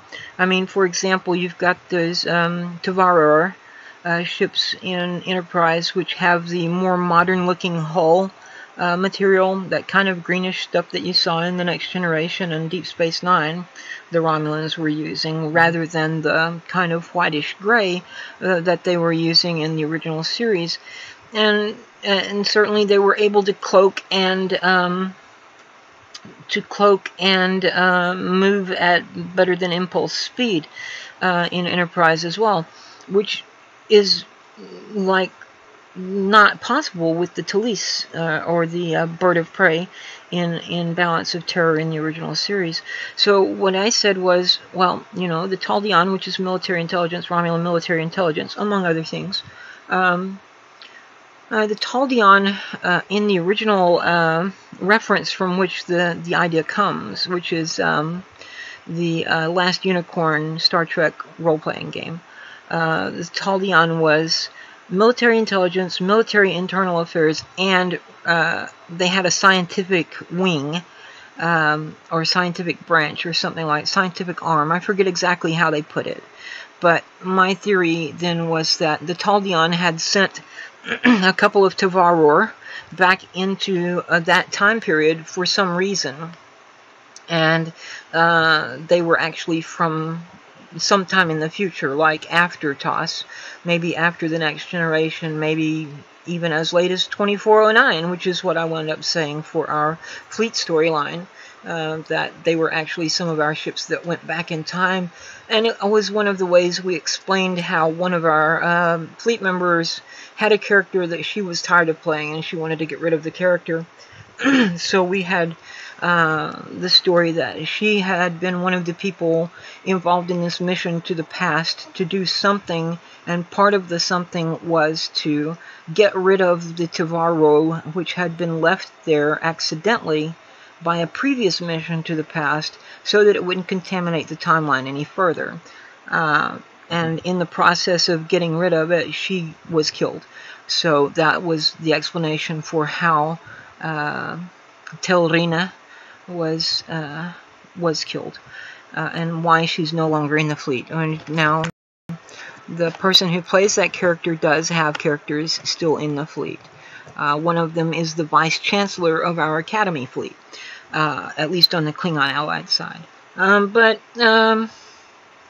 Yeah, I think a lot of that kind of inconsistency or lack of continuity issue can be explained by reference to the temporal Cold War, that there were people from the future at that point in time who went into that time from the future and did whatever they did in an effort to engage in combating the other participants in the temporal Cold War. And certainly we've seen with Star Trek Online that our characters are involved in the temporal Cold War. We've been to the past and the present and the future and all kinds of nifty stuff. So it's not totally outside the realm of possibility. You saw something similar in Voyager. What was Future Imperfect, I think, was the title of the two-part episode, Future Imperfect Part 1 and Part 2, where they go into the past, which was like the 1990s Earth,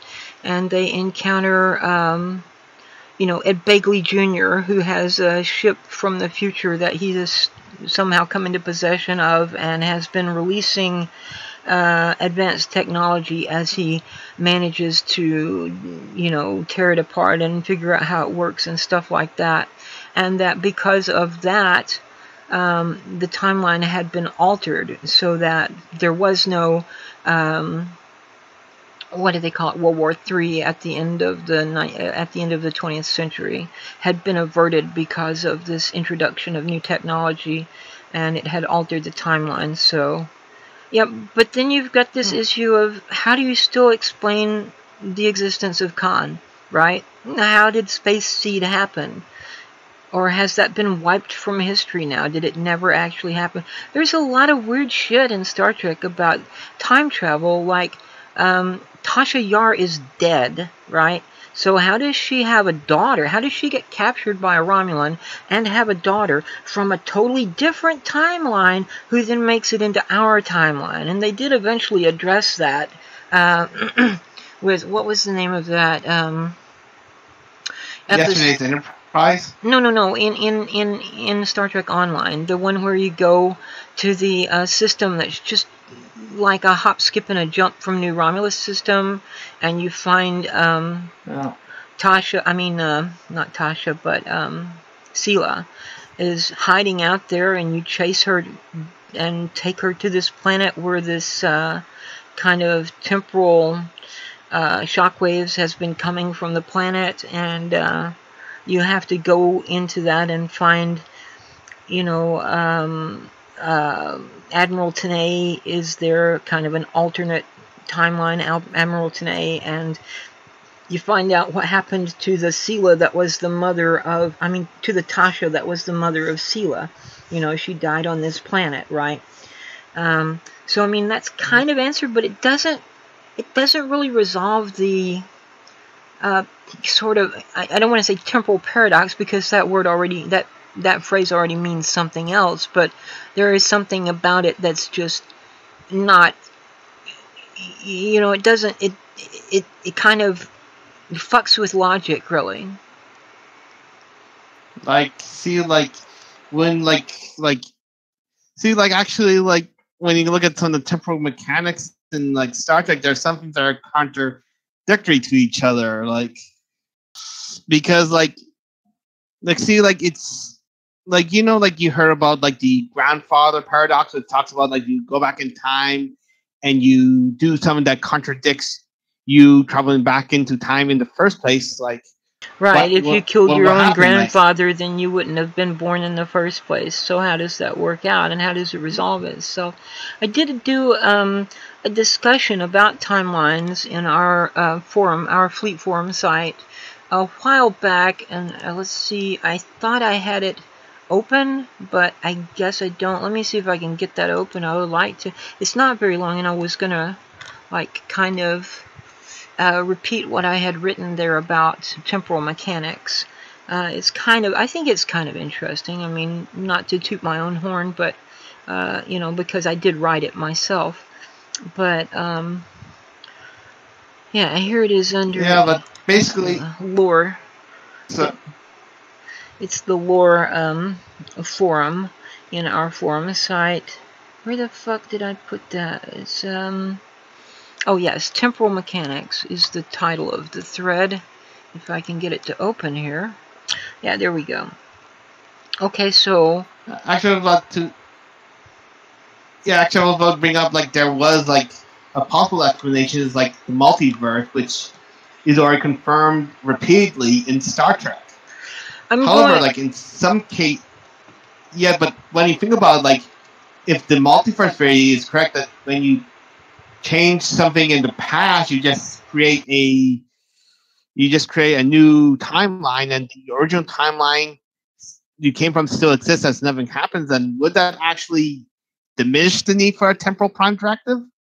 Well, see, that's kind of one of the things I talked about here in this I think I did 2 posts, but I'm going to skip some of the role play introduction to it, because it's just like one of my characters, the Lady of Unknown Origin is what Tika refers to her as, because she's got green skin like an Orion, but she's got pointed ears like a Vulcan or a Romulan or a Reman, and she's got antennae like an Andorian, and then she's got silver eyes. But anyway, solid silver eyes. So the idea behind this particular post is that she was giving a lecture at the Academy. And so then after I've introduced her basically in the post by describing her and stuff, I said, this is her talking. You see, she said, tapping the console to bring up an animated display of several single-line continua, each of which began forking into 3 or more, and each fork further forking into 3 or more again. Each possible future is its own timeline. It is possible to cross over from one timeline to another, and it is also possible to force two distinct timelines to merge.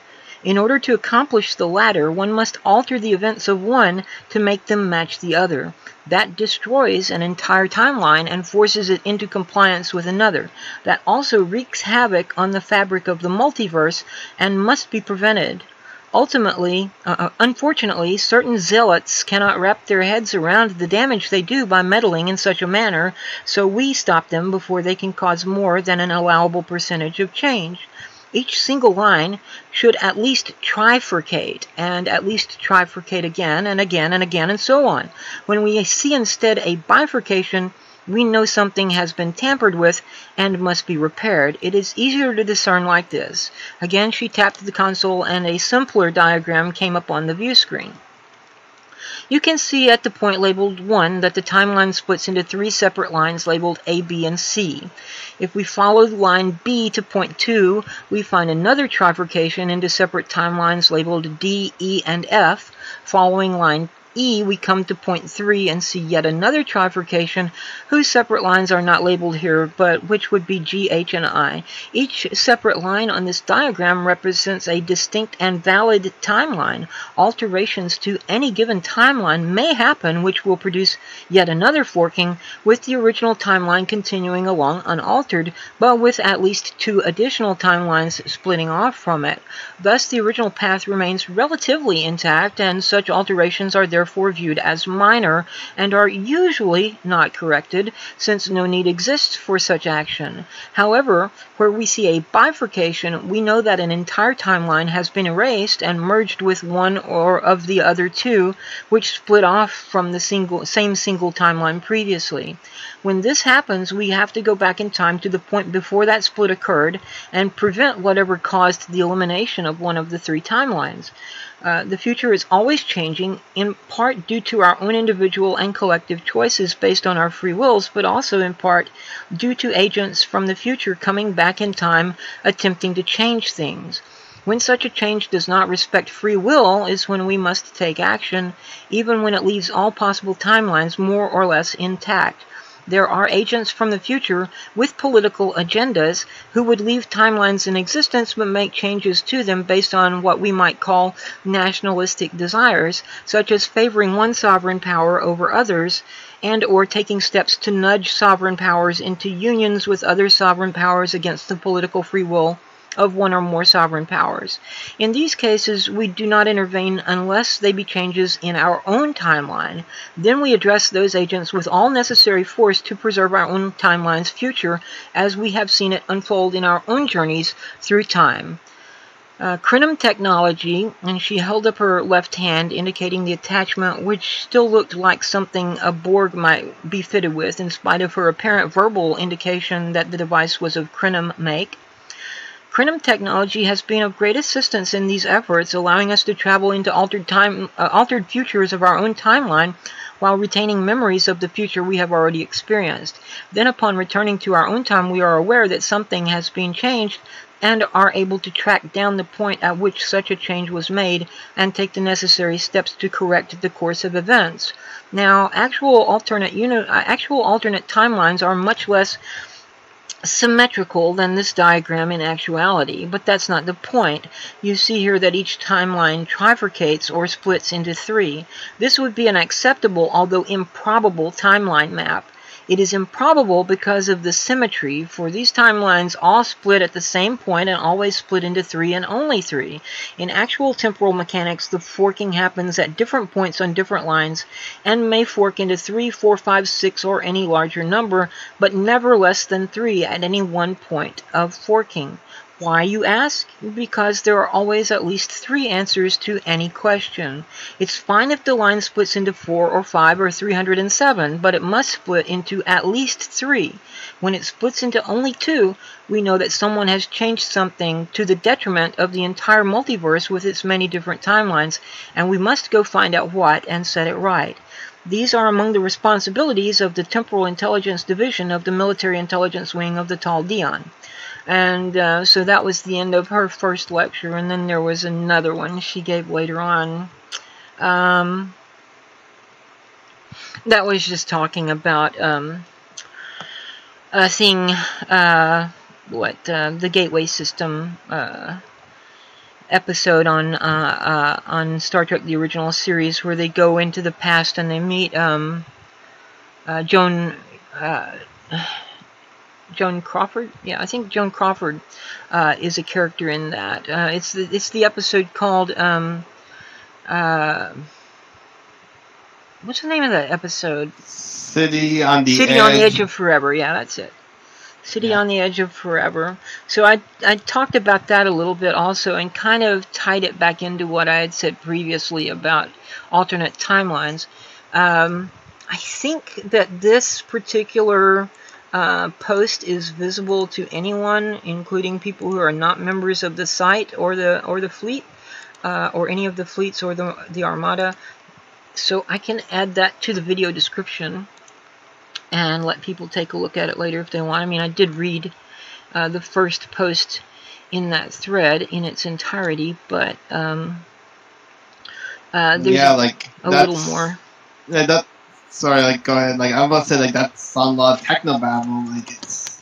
Well, it makes a lot more sense if you can see the diagrams that I had included in the post. Let's see here, Temporal Mechanics.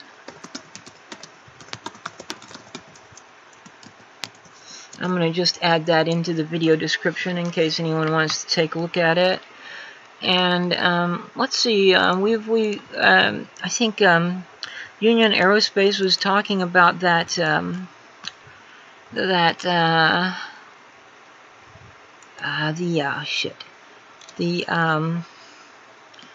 Battlefield 5 trailer. So I will put a link to that in here as well. But yeah, go ahead and so what were you going to say about technobabble? Yeah, it's probably easier if I read it myself.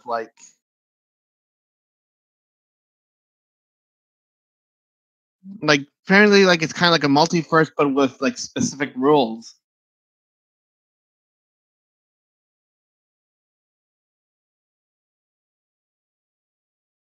So, well,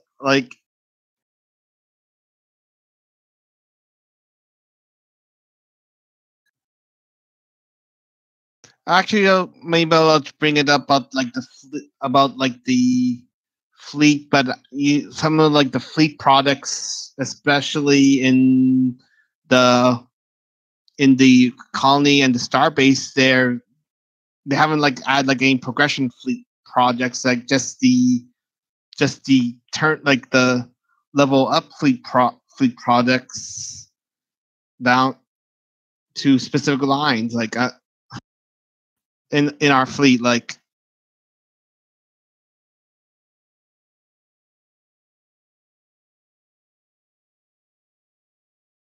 it's actually mostly I see it in the starbase and colony. Now what now? Actually, it's about as a child, when I log into our fleet, there's the fleet projects, oh yes, the projects added. Yeah, I need to get in there and mess around with those a little bit. I've been trying to get people to focus on a particular holding because we need to get it finished before we continue with some of the others. Just because it's almost done, and getting it finished would let us get things like vulnerability locators, which are pretty important. I mean, they are really the best tactical consoles you can get and stuff like that. So I would like to get the Spire finished, and all. That one may I may have the Spire. I don't remember now. I'll have to look at it again. The Spire may be finished, but then there's also the research lab in the Delta Quadrant, where if you can get that one finished, then you get extra trait slots you can buy from there, and you can do your the little bonus XP for your R&D projects so that you can finish your R&D schools more quickly and stuff like that.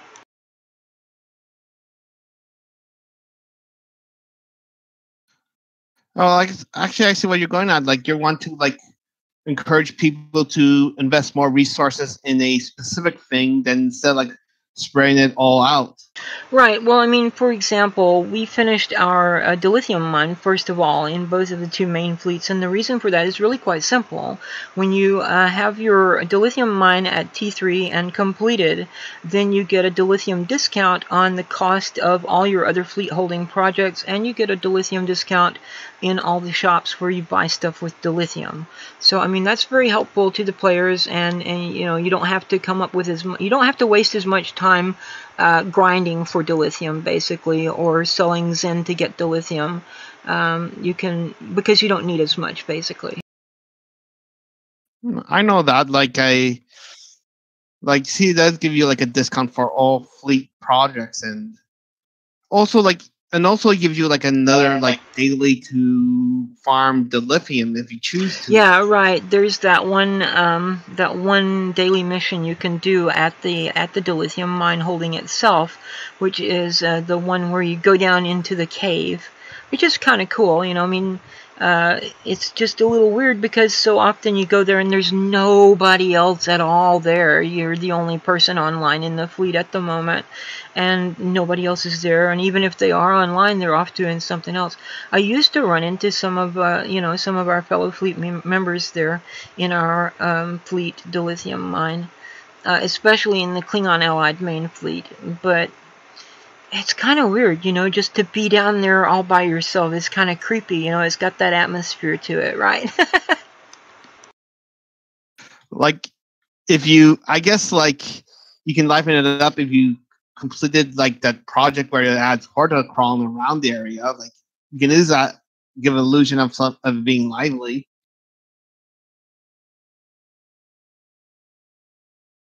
Well, yeah, there are NPCs that you can add in there, but I don't remember having ever seen any NPCs down in that cave. I mean, they're out on the surface and bouncing around and doing their own mining, and you get to see like Hortasu going around supposedly melting holes through the rock and stuff like that. So there is actual NPC life in that holding, but I don't recall having ever seen any other NPC figure down in the cave itself. That's kind of a weird, creepy place to be by yourself. I mean, like, I think like the fleet holdings, like any other like social zone, has its own instances. Like,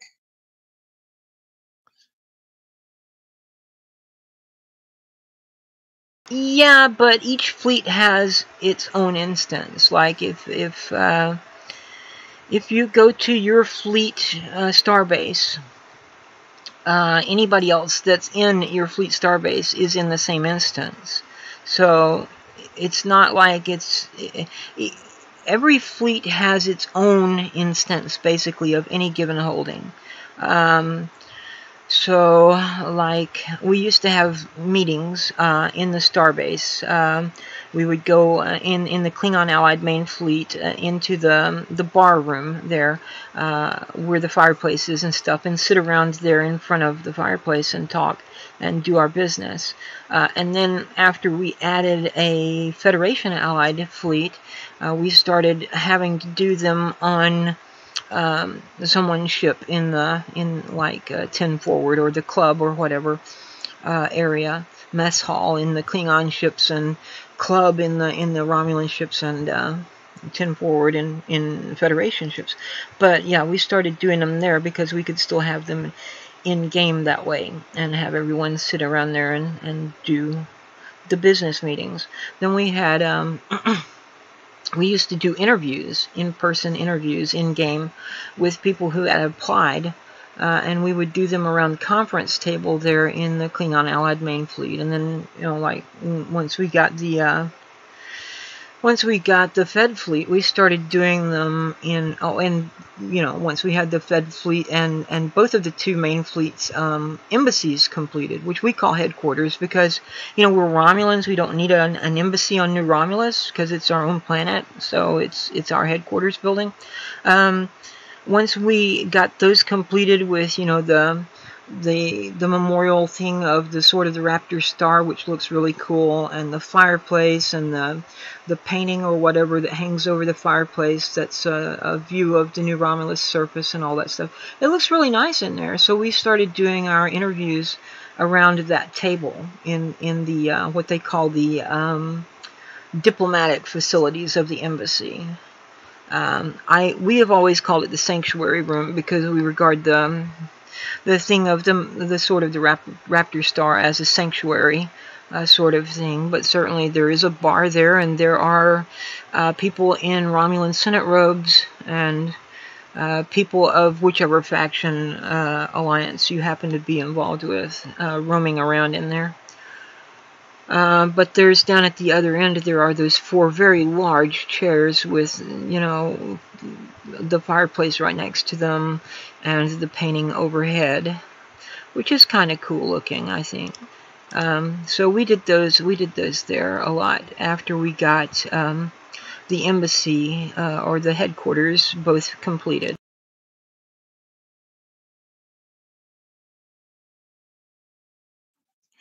Yeah, like I guess like maybe the new Romulan embassy will probably be the only thing close to actually get as a Romulan star base. Like that's probably the closest. Like, yeah, like see, I guess if you want to keep like your guild, like your fleet Romulan themed, like that's where probably you hold most of your social events in these. Yeah, we were definitely a Romulan-themed fleet. But, you know, I don't understand why we don't have Romulan Star. I mean, I understand, fucking Alliance system, blah, blah, blah, which was another lazy thing on the part of the developers, really. It's just they didn't want to do the extra work to... And it really wouldn't be that much extra work, because we've got, there's a Romulan space station... we've got the Romulan space station that's in the same system where you do the Crystalline Catastrophe mission. If you head out away from the planet, like back in the direction you came from, you will find there's a Romulan starbase out there if you go far enough. And when you get close enough to it, you can start hearing and seeing the beacon, the navigation beacon or whatever, flashing and beeping, pinging, whatever, ping. You can hear that and you can see the light flash, so it kind of lets you know where you're going. There's also the, the mirror invasion or mirror incursion event that happens periodically where you've got a Vothel station there. So we do have exteriors of Romulan space stations. That's not really an issue. Then we've also got, there's that one mission where you go, I guess, to Gasco Station. That's also got an external view of a Romulan space station, and you beam aboard and go onto it and explore the different levels. So it's not like the resources don't already exist in game. We could have some kind of aesthetic option for fleets which want a Romulan aesthetic, and I honestly think that they should just do this for all the different little species. Like, why can't you have a space station which is like Orion themed?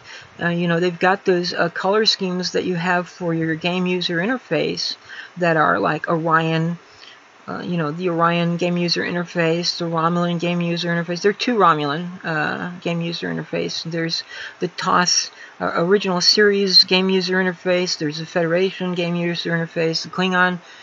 And there may be a couple of others, I don't remember. But so you've got kind of the general aesthetic down already. It wouldn't take too much effort to do some recoloring and maybe design a couple other rooms and stick them into a starbase. I don't see why we don't get that option too. And especially for the Romulans, it should be definitely an option, because Romulans, although we aren't a full faction, we were the first... additional faction besides Klingon Empire and Federation, United Federation of Planets. And so there's still a lot of us that are not very pleased with the way they did things and making us have to ally with either the Feds or the Klingons. I still think that the Romulan Republic should be its own actual third faction. I mean, as early as the late 90s, early 2000s, first decade of this century, whatever, RuneScape already had 3 factions. It's not that complicated, guys. I'm sure you can figure it out. Yeah. And if you can't, I know this girl in France who is such an awesome modder that she even did a hack that Microsoft basically stole from her and released as a patch to the game that they had put out. So, you know, I can find somebody that can figure out what's going on with your game engine if you can't figure it out yourselves. Actually, another thing, like, if you look at how Star Trek Online is currently is, like, are factions even necessary anymore?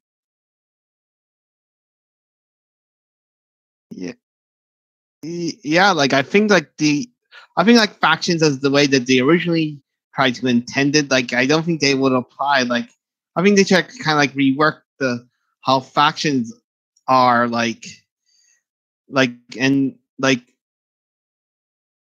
well, I think really what they ought to do really is let each character choose their own faction, regardless of what their species is. Because we've seen in hard canon, there was a human who was in the Romulan Star Navy, that blonde guy that was on The Next Generation, you know, they found him. There have been Klingons in the Federation. There have been, you know, with the new movies, the very first new Star Trek in 2009, there was an Orion woman, or actually I think there were a couple of Orion women in Starfleet. So, I mean, it doesn't have to be the case that just because you're a particular species, you have to be a citizen of this or that polity. I mean, you've got the Trill, for example, who have been in both Starfleet and in the Klingon Defense Forces. You know, any given individual might have their own perspective. You might have a Romulan who is a Serakian who wants to be part of the, you know, the Vulcan Confederation and take part in the Vulcan Planetary Defense Force or something like that, which would be, you know, technically a sub-branch or whatever of the Federation's Starfleet. You know, so it would open up a lot of possibilities, would give the players more options, and I'm always about more options for players in the games. I've always advocated for increasing player options, giving the players more choices, and giving them a little more freedom to do stuff. So I mean, I don't think there would be any, you know, major hassle with that as far as the IP is concerned, because like I said, you've had in hard canon, you've had human, at least one human in the Romulan Star Navy. You've had Jadzia was in the Klingon Defense Forces sometime in the past, and then she was in the Federation Starfleet. You've got various other people from different species who have been in this or that. It's not like just because you know, it's kind of like the old original first edition Advanced Dungeons and Dragons. Just because you're a drow, it doesn't mean that you have to be, you know, chaotic evil. There are individual people, right, of all these species, and they can make up their own mind about their political leanings and so forth, and you know, become expatriates from their, you know, country of origin, basically, and go get citizenship in some other sovereign power or polity or whatever you want to call it. So I think that would be pretty cool if we could just open that up in the character generation thing. You make your character, you choose whatever species you want, and then you get to choose whatever faction you want. Yeah, like, actually, like, my idea was to actually, like, make faction like only like an aesthetic thing, and also like what missions you can play and what ships are available. But basically, other than that, you can actually like join a guild with people in other factions as well, and basically, like, my idea is to actually, like, based on what kind of starbase it would be, is whoever with whatever faction your fleet leader is who started it, like.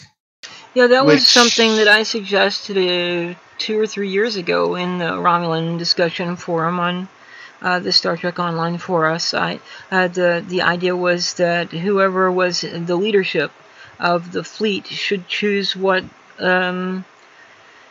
what loyalty, what power, or whatever that fleet was for. So, you know, that would resolve the question of, you know, fleets that were made as Federation or Klingon fleets, but were composed primarily, if not exclusively, of people from the Romulan Republic. The new Romulan Republic, if the leader wanted to be... Basically, my idea was if the leader were an RRF character, then the fleet would be an RRF fleet. But as time went on, I've kind of decided, you know, just let the whoever's the founder and, you know, head of the fleet make a decision. You know, is this fleet a Federation fleet, or is it a Romulan fleet? Is it a Klingon fleet? Just make it whatever you want. And yeah, there are going to be people who are piss and moan about realism and how you wouldn't just be allowed to take your ships and blah blah blah and go off and do blah blah blah. And you know, yeah, but no. One of the things that has always irritated me, especially in fantasy games, fantasy genre games, is this bullshit about realism.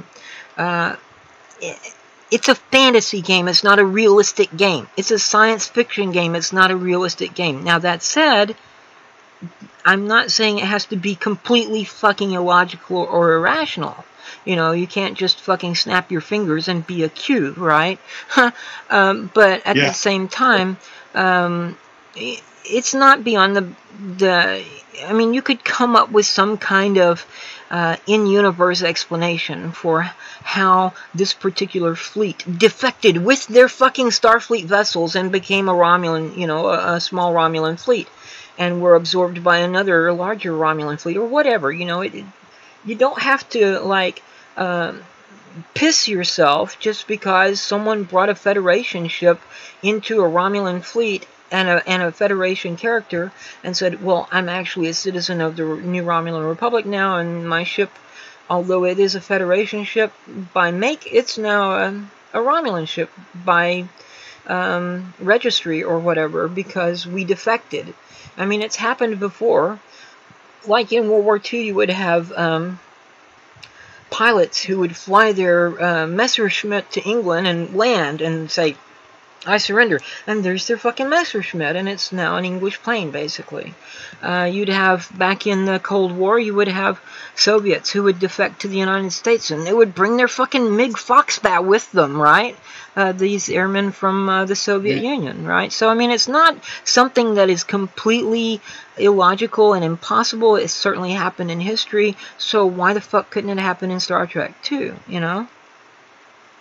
Yeah, and also, like, keep in mind, like, if you see, like, the current, like, story, like, there's an alliance between the playable factions already, like,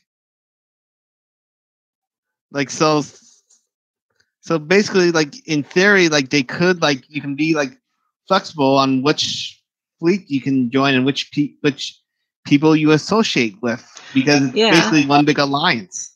Yeah, I mean, I don't have a problem with having an alliance. The thing that does annoy me, though, is whenever you get into, like, one of those future missions, like where we went to witness the signing of the Temporal Accords, and there's all this bullshit about how the Klingons became part of the Federation, and the Romulan Republic became part of the Federation. I'm like, it's only been like a couple of hundred years. Romulans lived for 250 years.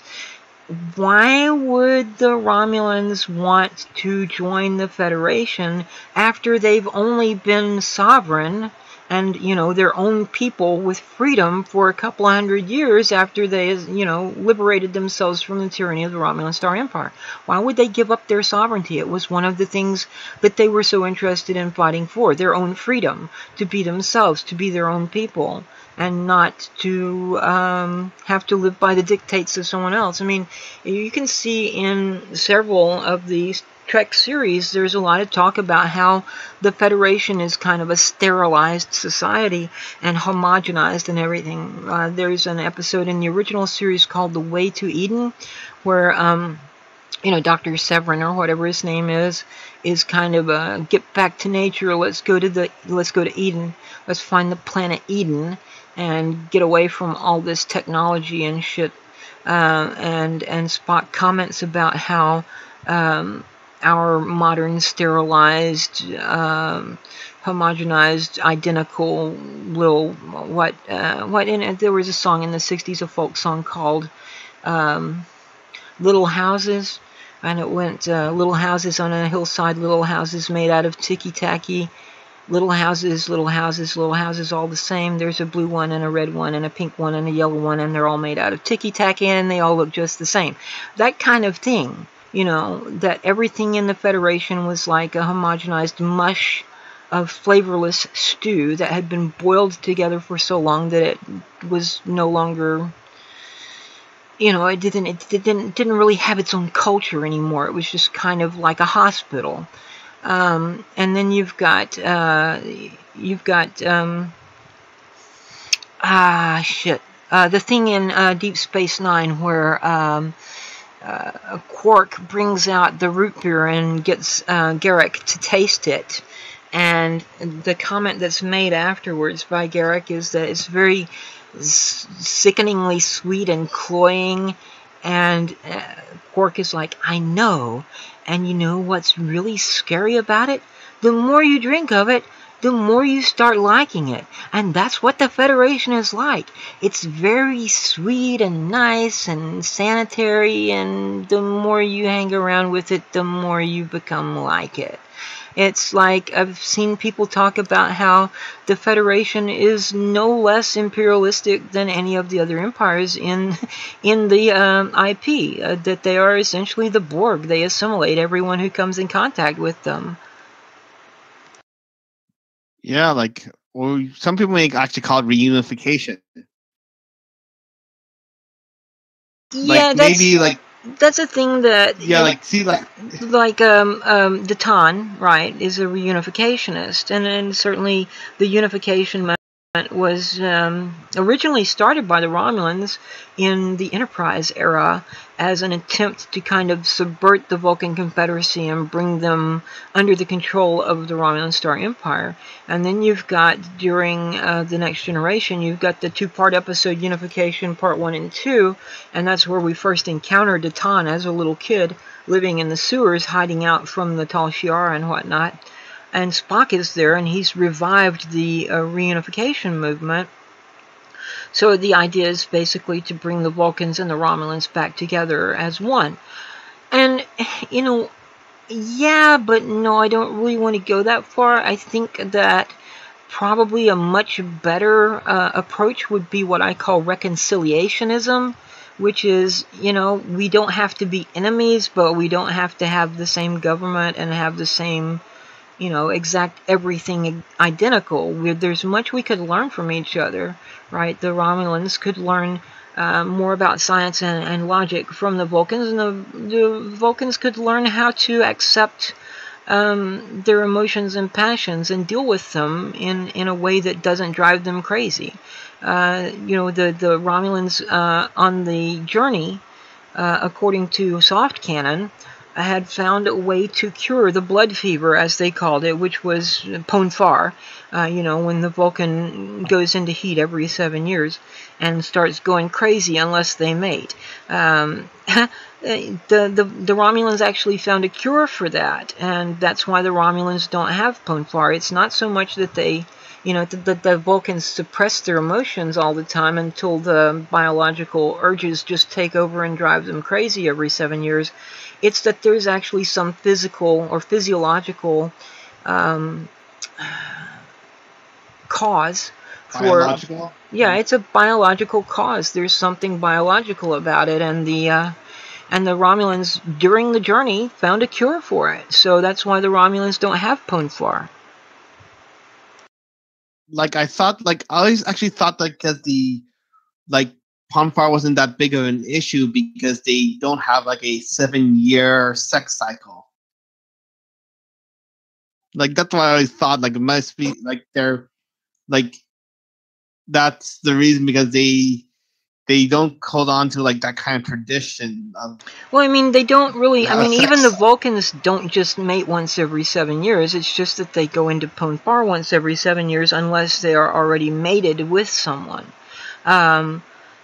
and the thing is, like, for example, the episode Amok Time in the original series was during the second season, and then we've got the Enterprise incident in the third season, and there is a period, there is a part of that episode where Spock and the Romulan commander go off into her boudoir and do the nasty, right? I mean, there's a place where she's talking about, let's do such and such, let's bring you back to your ship or whatever, and he says, would not an hour from now be just as acceptable? And she's like, oh yeah, and then they kind of, hint very strongly, and they couldn't put it on the show, obviously, because it wasn't an X-rated show, and in the 1960s, it probably wouldn't have even been allowed on primetime, right? But they hint very strongly that they go into the bedroom and do the deed, right?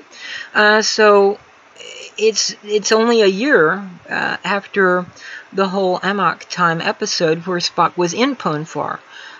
So you don't actually have to be in Ponfar in order to mate as a Vulcan. But if you are not mated with someone, and you will experience Ponfar every 7 years.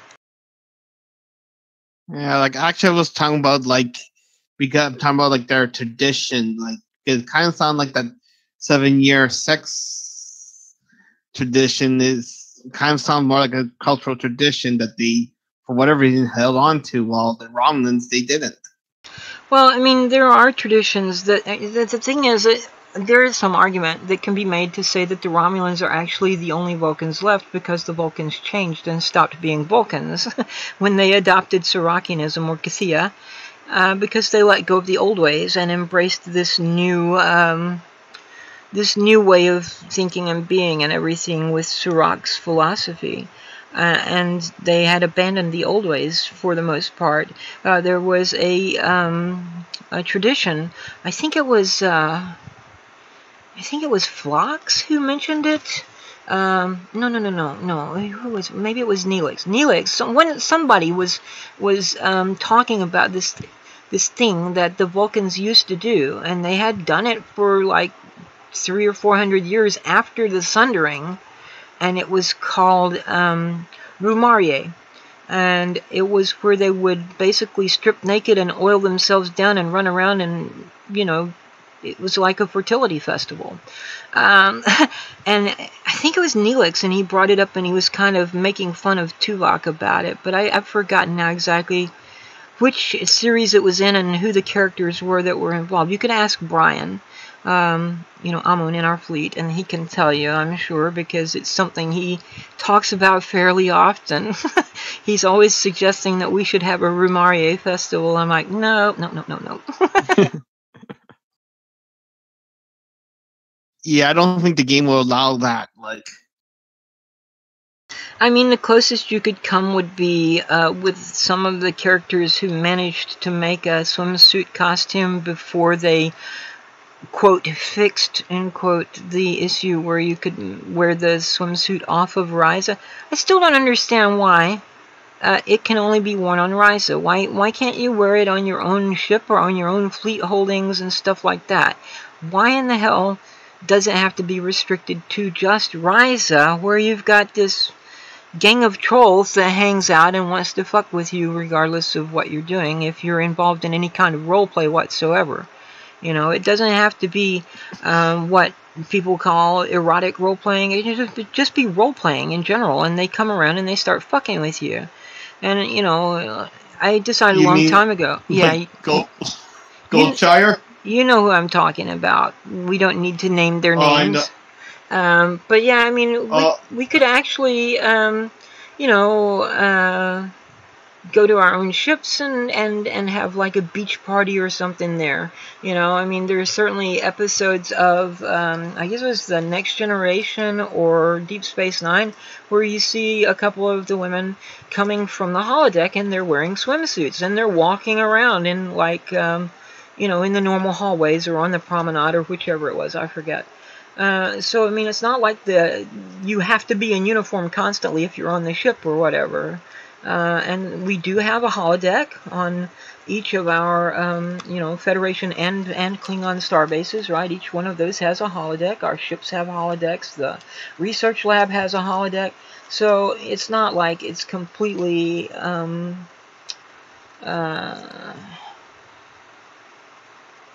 Yeah, like, see, I know it's like, why don't they, like, see, I saw, like, the holodeck in the star bases, and why don't they, haven't done anything with them yet? Like, and I don't really know what you could do with them, really, honestly. I mean, what would you do? Set up some kind of mission that starts in the holodeck?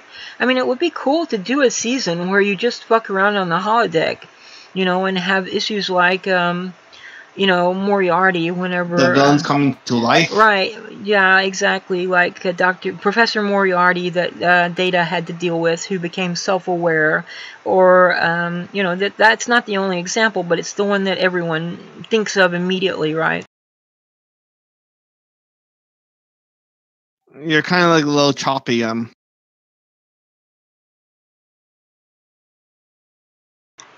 me have a... wait. Yeah, it's kind of, looks like it's fluctuating a little bit, yeah. I don't know. The stream health is fluctuating a little bit, which probably means... Now, Bobby, who was in the live chat here on the stream, had said that it was something that seemed to be affecting every stream on YouTube tonight. So that's probably the case, but then I'm seeing the stream health fluctuate even on my OBS studio. So let me have a look at my connection and see what the...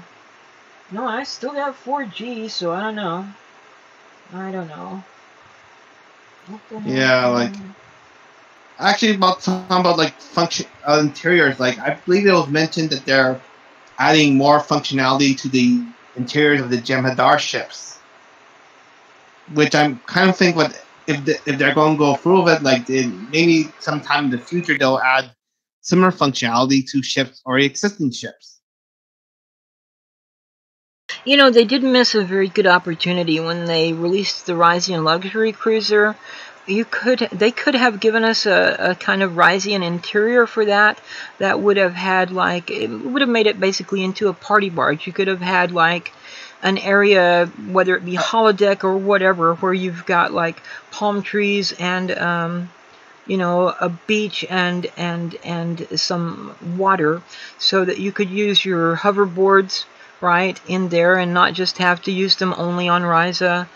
At least you can use them in the original traditional Ryzian map as well, but you they could have done something like that. They could have made the Ryzian luxury liner or luxury cruiser or whatever it's called into kind of a party barge where you could have a little piece of Ryza of your own and do the stuff that you do there every year in the summer all year long just by going to that particular ship interior. You could have had, you know, a Dabo table and you know, like a beach with water, so you could use your hoverboard and screw around like that. You could have had the thing where you could use your Ryzian floaters, so you can fly around in the sky.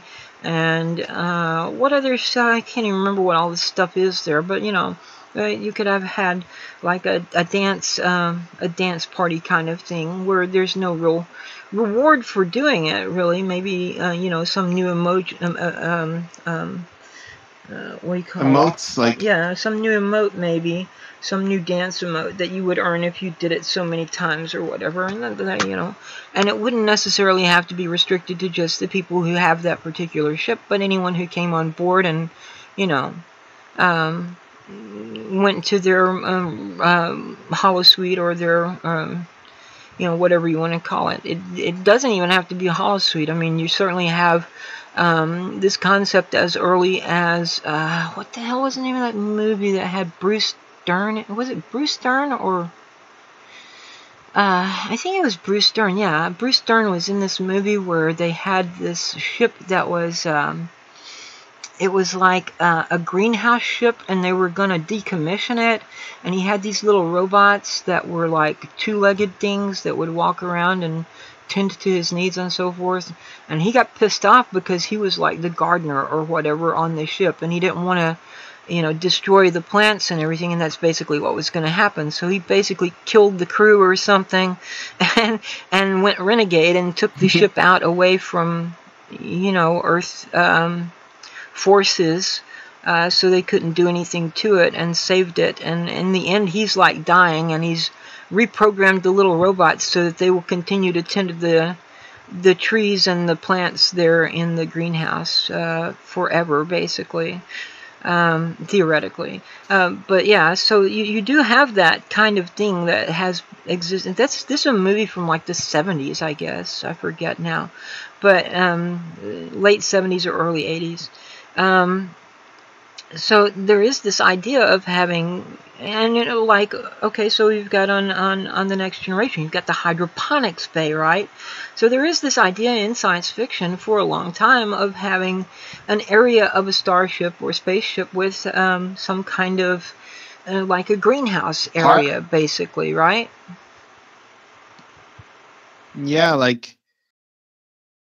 it's basically like a greenhouse park, like. I think basically in the Next Generation they kind of designed the Enterprise to be more like a mobile colony than anything else. Yeah, because they've got whole families on there. They've got spouses and children and so forth, and certainly they have rec room and holodeck and hydroponics bay and 10 forward. It really is like a self-contained colony that they could, live on theoretically for an indeterminate amount of time, as long as the dilithium crystals held out, right? Yeah, it kind of makes you wonder, if it, with the Galaxy class, for a real purpose, if they actually tried to use it as, it probably is kind of a bit kind of stupid to use the Galaxy class as a combat vessel or even exploration, because they'll put a lot of people's lives at risk. So probably I think it'll be more logical if they actually do if they actually kept it as a mobile colony, and for whatever you need to go into combat or do exploration, you'll probably see there may be separating more often for these civilian areas will go off to a more safer distance, while the combat or exploration part does what it needs to do. I think that's maybe the idea of the saucer separation, but we don't see it that often in TNG, when it's probably good that if they do it on every time they go into something potentially dangerous. Yeah, that would absolutely make sense for them to separate the saucer section from the, what do they call it, the battle part of the Star Drive. Yeah, so that they would protect the civilians. Basically, they would send them into a safe place, and it certainly does have its own defenses, both shields and weapons. So it wouldn't be like it would be just floating along there to be grabbed by whatever predatory species came along and found it, right? Yeah, because the saucer is not completely useless. It needs defenses, but I think the idea of the saucer operation is to actually reduce to reduce the chance of harm coming to the civilians. Yeah, but basically that's what the Galaxy class was pretty much intended to be, a mobile colony.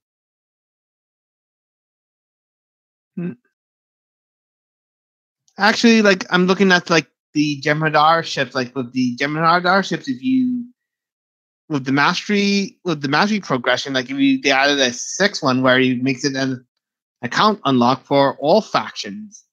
And I was wondering, do you think they're going to retrofit this to other with existing ships?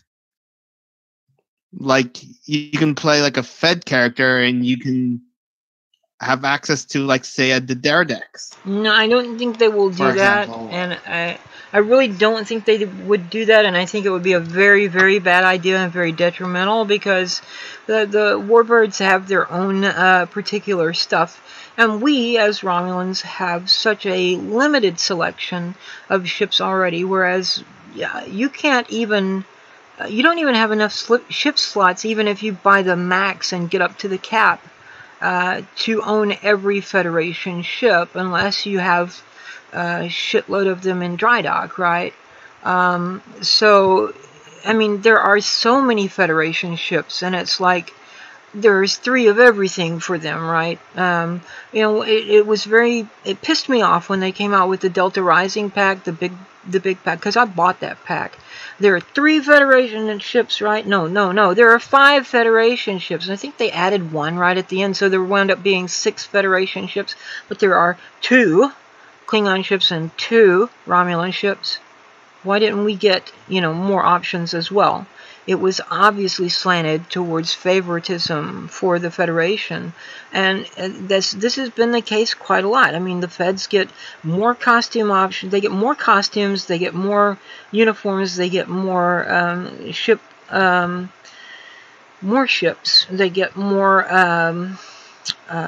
everything. They just get more everything, and the Klingons and the Romulans are treated like 2nd or 3rd class citizens, basically. I mean, for fuck's sake, you go to the first city, right, on Kronosh, and you get out of the, you beam down and you leave the transporter pad and you head out there and you walk into the fucking doors. They don't open in time for you to go through them. You bump into them and then they open.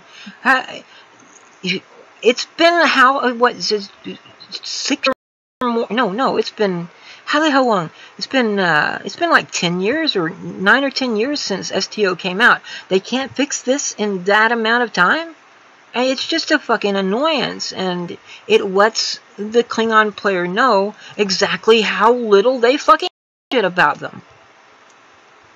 Yeah, that does really suck, like, and of course, like, at least with the Gamma Quadrant pack, like, all the ships are available to all the factions, like, at least that makes it at least a bit more worth it if you want to dedicate to playing one specific faction.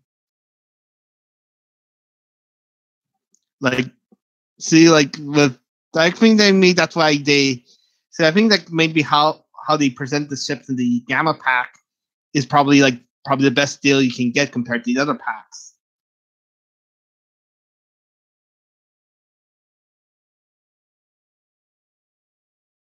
Well, yeah, I mean, it's better. It's certainly better than the Temporal Special Agent pack and the Delta. What the fuck did they call that? The Delta Special Recruit or something. I forget now what exactly it was called. They have, 2 different tiers of packs. So, like, there's the Temporal Agent and the Temporal Special Agent pack. And with the Temporal Special Agent, you got everything. And with the Temporal Agent, you just got some of the stuff. So, I mean, I bought both of those packs, and I was very disappointed that I didn't get as much for my Romulan and Klingon characters as I did for my Federation characters. And yes, I do have Federation characters. I mean, when I started playing STO, and probably when you did too, you had to have a Federation character before you could... You had to get to, like, what, level 20, I guess, as a Federation character before you could even make a Klingon character. And then, of course, before that, if you started before the Klingons were made into the PvP species, there was no Klingon at all. You had to start off as a Federation character, and you had to stay a Federation character because there was no other option. So, I mean, I understand that the Federation character, faction, whatever, has been around longer than the Klingons, and certainly longer than the Romulans. So there is some excuse for them having a little more, but at this point in time, it's just ridiculous how much favoritism they show towards the Starfleet characters when they could be doing, and it's like, well, those ships don't sell well for the Klingons, and all the Klingon players say, if you would make a fucking Klingon ship that would actually, be comparable to the Federation ships in terms of, maneuverability and power and hull strength and blah, blah, blah, then yeah, they might sell a little better, dumbasses. If you're going to half-ass it, they're probably not going to sell that well. Duh. And, you know, I Yeah. got Taco Fangs to admit to me in the forum one time, in the general discussion forum, that it is circular reasoning, and it is self-fulfilling prophecy that, well, Klingon stuff doesn't sell very well, so we make less Klingon stuff, so it doesn't sell very well, so we make less Klingon stuff, so it doesn't sell very well, blah, blah, blah, blah, blah. If you're not going to make the fucking stuff, duh, it's not going to sell as well. If you're doing everything you can to make as little as possible for the other factions, people are going to want to go with the faction that gets everything. It's not like it's a necessary thing. If you would treat the three factions, now four, and I guess we're about to have a fifth one, if we would treat them equally and give them all the same opportunities, then you might have more people. I mean, when Legacy of Romulus came out, I saw more Romulan ships in orbit around Kronos and in, you know, the Earth Space Dock Sol system than I did Federation or Klingon ships. That's how many Romulan players there were. And then they wanted to come off like, well, there are actually more Klingon characters than there are Romulan characters, and there are more Federation characters than there are Klingon characters. And I'm like, dumbass. Most of us still had to create a Federation character when we started, you know, and we didn't have the option to just make a Klingon, and certainly didn't have the option to make a Romulan. If I had started this game after they had introduced the Romulan faction, or if they had started out with all three factions, I would have made a Romulan character, and that would have been it. I might eventually have made a Klingon character, you know, an Orion probably, or a Joint Trill. Probably wouldn't have made a Klingon unless they had gotten around to giving us the original series Klingon appearance aesthetics, because I don't really like that fucking crab they've got on their forehead, you know, after the original series. Yeah. Take it you probably won't like the Discovery redesign as well. Oh no, I that's kind of weird to me, entirely weird. And, you know, I might eventually have made a Vulcan as well, but my true love in Star Trek has always been the Romulans. I've always preferred the Romulans, and, you know, like I said, I was annoyed with the Next Generation portrayal of Romulans as fascist, goose-stepping bully boys, whatever, but I've always looked back to the Romulans of the original series as very inspirational to me. Like I said, when I was a little girl, I wanted to grow up and marry Spock and be the Romulan commander from the Enterprise incident. Or as some people call her, the Romulan miniskirt commander, right? You can get the uniform, like... Yeah, like...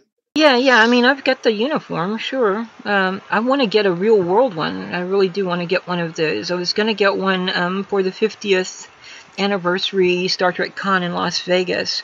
And I actually contacted the company which had made the original costume in Hollywood or Los Angeles or wherever they are. And I was talking with them, but they didn't ever get around to doing anything with it until after it was too late and all the tickets were sold out. So I was like, yeah, well, we can still talk about it, but it's a little late now for me to go to the 50th anniversary convention in Vegas with it because I can't get any tickets now, you know. So, and basically I just kept on getting, like, every few months I would get an email from them where they would talk to me about it again, and nothing was ever really done, and they were like, I lost your email, blah, blah, blah, blah, blah, can we, blah, blah. So I don't know if they were ever really serious about doing it or not, but I mean, I was actually talking to the Western Costume Company, which made the original costumes for the Romulans in the original series. So, but I found some website recently, some kind of seamstress or whatever, who makes a variety of uniforms from Star Trek various series, and that is one that she offers, and it's I would say probably a much more reasonable price than I would wind up paying to to Western if I even got them to finally get around to making one for me.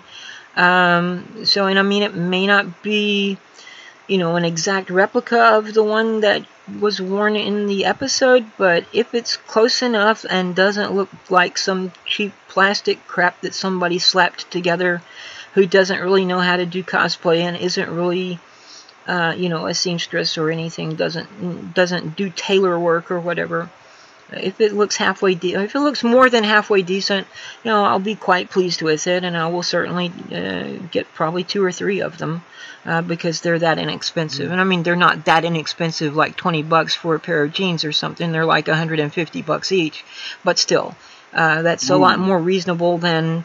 I would like to get a Romulan Senate robe. I've seen some offered in some of the various auctions, right?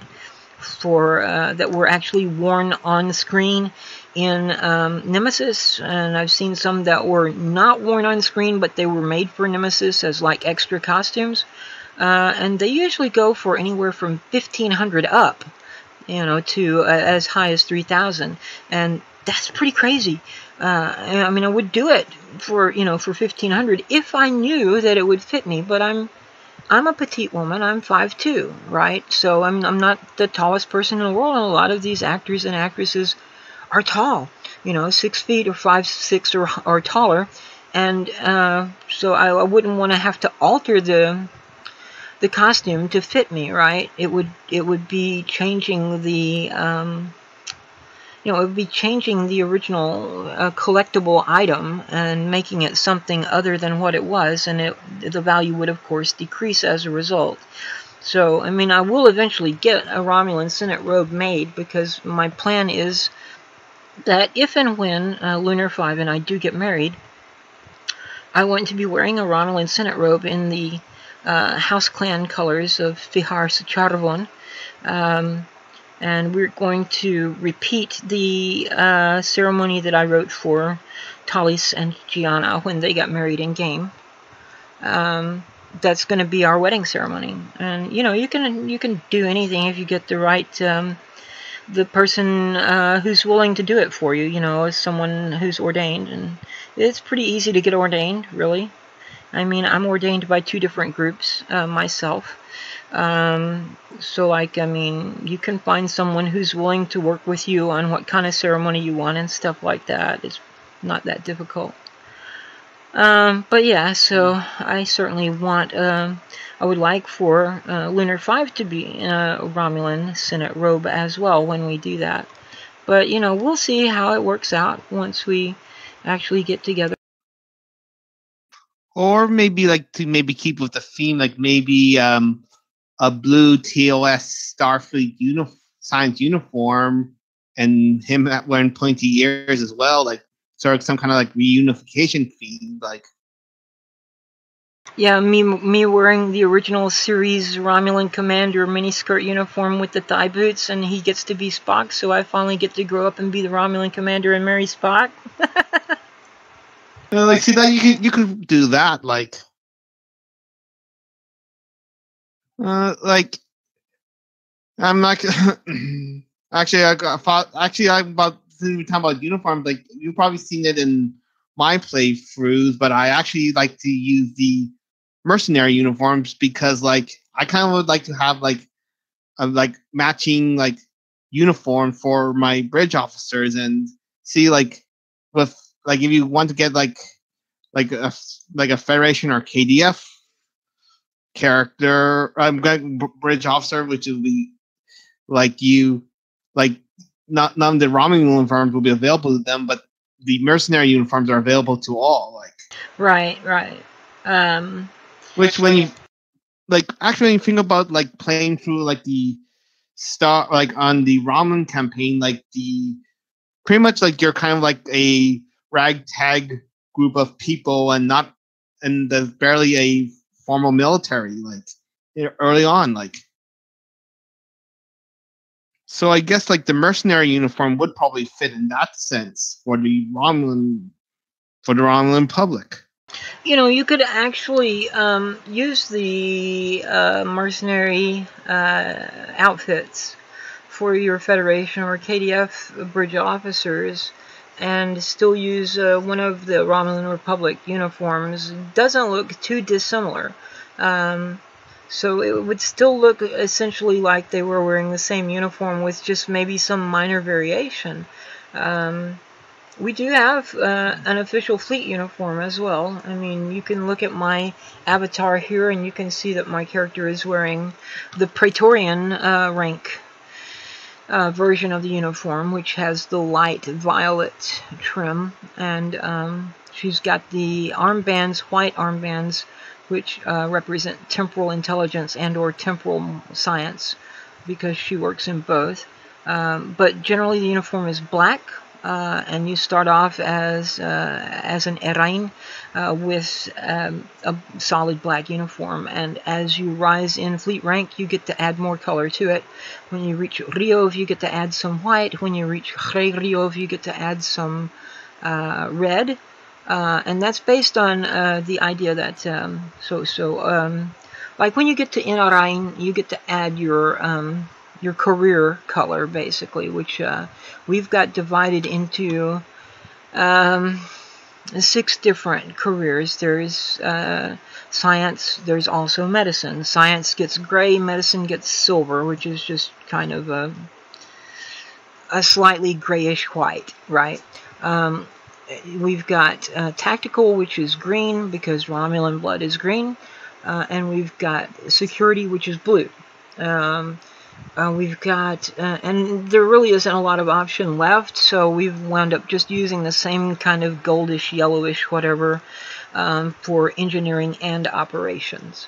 But this is not something that I completely pulled out of my rear, because there are soft canon sources that talk about how tactical Romulan units with tactical people in them, the tactical people would wear green. Some kind of green on their uniform, and the blue would be for security. Red is for command, and you see that in the original series with both of the commanders wearing the red and everybody else in blue or just normal gray. The thing with that is, when they first wrote the episode Balance of Terror, they were going to put the commander in all white to distinguish him even more from everyone else on the crew. But somehow along the way they just wound up making the same uniform but giving him red kulak pants and the like fly plaid basically over his shoulder instead. And then when you get to the animated series, you can see the Romulan commander there has a sort of a white tunic over like a red and gray and black outfit, so there is the white there to indicate command. So what I did whenever I decided on the ranking part of things was to, when you hit the rank of Riov, which is commander, which is the equivalent of a Federation or Klingon captain, you get to wear white somewhere on your uniform. And then when you get to the Grey Riov, which is Commodore, you get to add red somewhere on your uniform. So there's still that kind of red and white associated with command. And then when you get into High Command, you get to add some darker violet. And if you were to make it to Praetor, which you won't because there's only one Praetor, and that's me, you would get to add a light violet. And then because of the distinction between the council members, the 3 active council members, which would also include me as the Praetor, the council is actually the council of the Praetor, so there are really only 2 people in it, but with me as well, because I'm the person they're advising. Basically, I'm the person they're counseling. So I gave them the option to choose a particular color unique to themselves. And so when Tika was the Mnial, she was wearing purple. Amun has always had a teal green as his color. Let's see, when Kara was second in command, she had a blood rose, and it was a really dark reddish, dark pinkish red, really. And then of course Talis now has Talis wanted to have what the hell was it called? I forget now exactly what the name of the shade of blue was, but when I went to mess with it on the forum site, it wasn't visible enough on the black and charcoal gray background to make out, so I changed it just a little bit. I think it was something called, I think he said navy blue, actually, is what he wanted, and it was dark enough that you couldn't really see it stand out, and the name was difficult to read and everything, so I changed it just a little bit and made it into a shade of blue called free speech blue. And so that's the color that Tallis has as you know, trim on her uniform. And Brian has, or Amun has, teal green, and my character has floral lavender is what it really is. It's a very light shade of violet.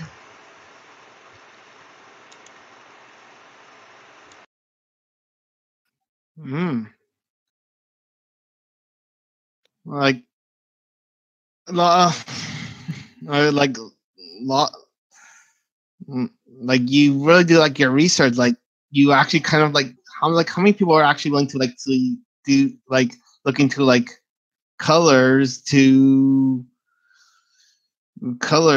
most people will probably just look over when watching the show to apply to role playing. Like, hey man, you want to talk about Romulan anything, you can talk to me. I've done extensive research into both hard and soft canon information about culture and history of the Romulan people.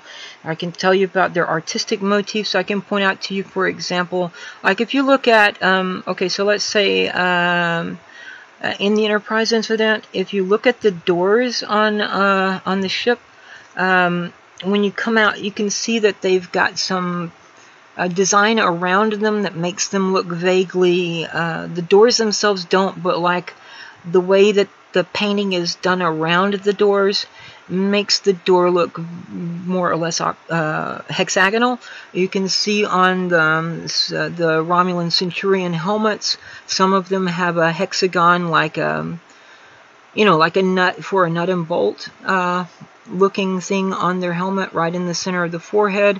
If you go into the Romulan commander's office, ready room or whatever in the Enterprise incident, she's got that kind of, I'm not really sure what color it is because it's metallic and so it has a lot of reflection in it, but there's that thing that hangs on the wall. It's kind of a reddish, purplish thing. It's like a vertically long hexagon. So there's a lot of, something about hexagons is very important in terms of symbolism to the Romulan people. You talk about the history of the Romulan people, who were the original Romulans, were from what happened to them on the way, how they found, you know, the Aeson system where Romulus and Remus were.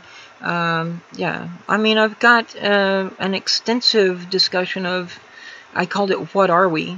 Or What We Are, or something like that, on the original website for the fleet. And then I've got, I don't even know how long the forum post is, forum thread is, but it's got several posts in it, which is like a Romulan cultural background information where I talk about names for different places in the galaxy, names for different places on New Romulus, names of different species, the months of the year, how long they last, what their names are, different festivals that are celebrated by the Romulan people. And very little of this did I make up myself. I got this from, you know, hard and soft canon. Then I've got the thing about thought, which deals with both religion, sacred tradition, and philosophy. And, you know, I took some liberties there, but a lot of it came from other sources. I got some of it from the FOSSA Star Trek role-playing game. I got some of it from the Last Unicorn Star Trek role-playing game. I got some of it from some of the novels. I got, yeah, there's mostly what they talk about when they talk about religion or sacred tradition among the Romulans is the idea of Ketcheleb, the children of Ketcheleb, the followers of the Way of Dara, which comes from the Last Unicorn game stuff. Then you've also got the Way of the Great Siblings, or the Way of the Great Brothers, if you will. which is sort of worship of the preservers, and that comes from the Fossil role-playing game. And somewhere in one of the novels, I forget which one now, but there is mention of some sect among the Romulans known as the Mother's Weavers, and it really doesn't tell you anything at all about them, except the idea that they worship the old mother goddess of the Vulcans from before the time of Surak. So I kind of elaborated on that a little bit. And then, of course, we know that there were Surakians who left Vulcan with the Romulans who went with Satask, or the Proto-Romulans, I guess, who went with Satask on the journey. So there would certainly be Surakians among the Romulans as well. And then I just kind of, I wanted to come up with something that was kind of like the, sort of like the Western mystery tradition, Rosicrucianism, Freemasonry, Hermetic Order of the Golden Dawn, that type of stuff. So I came up with Cholasam, which means wisdomism, basically. It's like an initiatory mystery tradition. And then when it came time to talk about philosophy, I've studied enough, I have a degree in philosophy, so I know about the history of Western philosophy, and I've done my own studies into Eastern philosophy and know enough about it to know that there was a parallel development in terms of metaphysical theory in India and in ancient Greece. So you start off with basically the same kind of concept of monistic materialism, and you move through atomism and Pythagorean number mathematical stuff, and Heraclitean and Parmenidean stuff where you talk about change or permanence, and then you get up to people like Socrates and Plato with the concept of the forms, basically these ideas which have an independent objective existence, and you've got Aristotle, kind of soft nominalism, and then you get nominalism itself.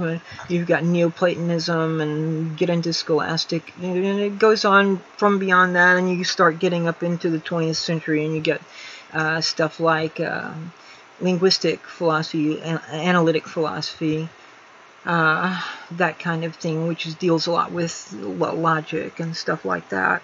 So, I just, seeing that there is parallel development on Earth between two different cultures and how their native philosophies developed, I thought, why the hell wouldn't it happen that way with the Vulcans and the Romulans as well? So I just basically took the history of Greek philosophy and changed some names into Romulan and Vulcan names, and changed the dates a little bit, because the Vulcans were more technologically advanced, so it stands to reason that they had been screwing around with philosophy and science for a little bit longer than we had, and basically did the same story, but made it distinct and specific to Vulcans and Romulans and Remans. And then there's a post I started on law and a post I started on society. Those I've never actually finished, but there's quite a bit of information there as well. And some of it, like I said, some of it and a great portion of it does come from my research into both hard and soft canon, and occasionally even like memory gamma type stuff, which would be fanfic, and then my own work as well, because I've studied various legal systems. I used to be very involved with Brehon law studies, and so I know a little bit about that kind of legal system, which is based on a concept of compensatory justice as distinct from retaliatory justice, like you get from Roman law and English common law. And I'm familiar with Roman law because the Scots use Roman law. That's why they've got 3 possible verdicts, whereas English common law, on which American law is based, only gives you 2 possible verdicts. You can be guilty or not guilty. But in the Scottish courts, you can be found guilty, not guilty, or the verdict can be not proven. So, like, they're not saying you're not guilty, but they don't have enough evidence to convict you, so they're not going to say you're guilty either. So they're just going to say, well, it's not proven. In the English, and I'm not sure about the English common law system, but certainly in America, you have 3 pleas you can offer whenever the judge asks you, how do you plead? You can plead guilty or innocent, or you can plead nolo contendere, which is Latin for I will not contend, or I will not contest, or no contest is how a lot of people say it. But it really means I will not contest, or I will not contend. And it's basically like, okay, I'm not going to admit that I'm guilty, but I'm not going to waste any money on a lawyer to try to prove that I'm innocent, you know, so, yeah, I'll go ahead and pay the fine or whatever, but I'm not going to admit guilt. And so, yeah, that kind of stuff. I mean, and I've done a lot of work on studying Romulan history and culture in these various you know, sources that are available for it, and I tried my best to make the most complete and consistent discussion of Romulan history that has ever existed before. When I did my What Are We 4 or 5 pages on the original website for the fleet. And I think a lot of people still look at it today. I'm not sure. I don't really pay attention to how many hits I get a day or a week or a month or whatever, but I used to get quite a few. Anyway, I'm babbling now because I'm getting tired, and we've been going for a little more than 3 hours. Yeah, 3 hours and 9 minutes. So, I mean, I'm kind of... Yeah, we could keep talking about Star Trek and Romulans all night long. That would be fine with me, but I think maybe we... Yeah, like, actually... Yeah, maybe we should cut the, like, I don't think, like, anyone is watching anymore, and I don't think, like, not everyone is interested in Star Trek Online, and all your viewers. Like. Bobby was the last person I saw in there. I mean, I saw that Curated Opinions was in there earlier, and it looks like we've only got one person watching right now, which I will tell you up front is me, because I have the stream page open in another tab, so that I can see, you know, how the stream is going, and if it's, you know, buffering and shit like that. And yeah, so I know that the only one person watching is actually me. But yeah, we had at least a couple of people who came in and watched earlier. And I think Bobby probably wandered off and did something else, but he was certainly watching different streams and switching between them, as there was some issue going on with YouTube earlier where a lot of the streams were having a lot of buffering issues. So I don't know what that was about. And apparently, you know, I was worried it was on my end, but apparently it was something on YouTube's end, because it was affecting everybody who was streaming, or at least everybody in Bobby's experience. So that was that. He was the last person who said anything in the live chat, and that was, well, it's been like an hour and a half ago, I guess now, almost.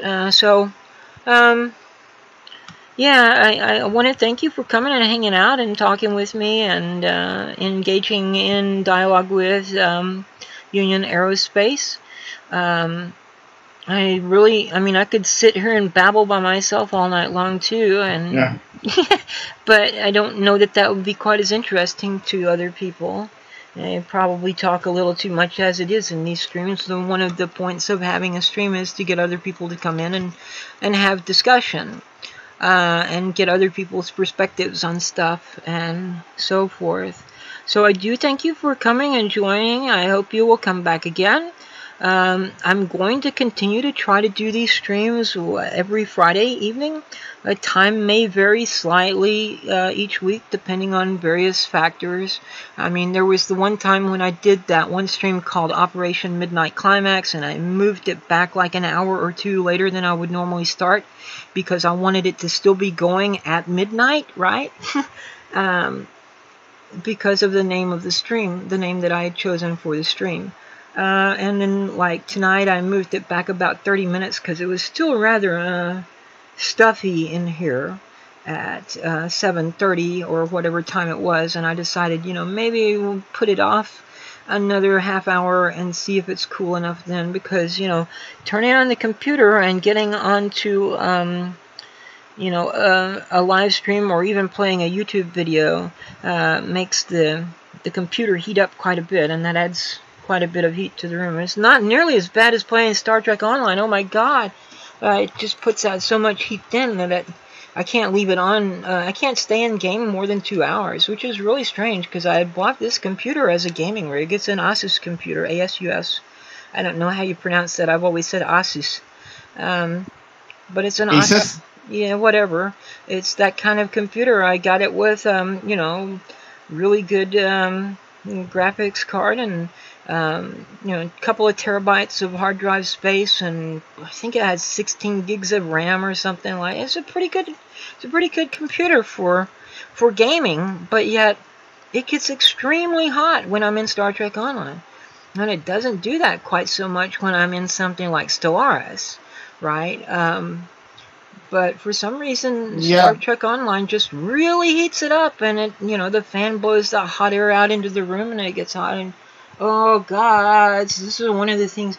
This is one of the reasons that I am primarily nocturnal. Whenever living here where I do, it's always warmer than I would like for it to be, except during early February when it's bitterly cold. I mean, it's not anything like Minnesota where you get like 40 below temperatures or anything like that, but it's a very unpleasant kind of cold nevertheless. So I started, you know, I mean, at night it's generally a little bit cooler than it is during the day, and so I'm inclined to be awake at night to avoid the heat. Well, once I get moved back up to where I need to be, where my boyfriend is, and where I have lived before, and I know the area, I've lived there before, I love it up there. The climate is perfect for my temperament and my my biological rhythms or whatever. It never really gets hot there. I mean, you know, down here in the south, late July, early August is the hottest time of the year. And when I was living up there, there were maybe 1 or 2 days when we could have used an air conditioner if we had one, but we didn't, and so we just put a box fan in one window in the front and a box fan in one window in the back, one blowing in and one blowing out, and it was perfectly fine. And most of the time, even in late July and early August, you walk around outside and it felt like you were in an air-conditioned room. It never really got cold because you're down in the valley, you know, so closer to sea level, and close to the volcano there too. So in early February, the coldest time of the year here, it was never all that cold there. I mean, the air would be a little kind of, you know, it's damp because it's a temperate rainforest and everything, but it's not really bitter cold that will bite into your bones and shit like that either. It was usually rather nice. I remember it snowing once in February. May have been late January or early February. I forget now exactly when it was. It snowed once. It was maybe 2 inches, maybe 1 inch, and except in the shade, it was all melted by the time the sun went down. So, yeah, it's not a place where you would experience extremes of temperature, and I like that. I kind of like a very temperate climate where it's tolerable year-round and never gets excessively hot or excessively cold, although I can probably deal with cold a lot better than I can deal with heat.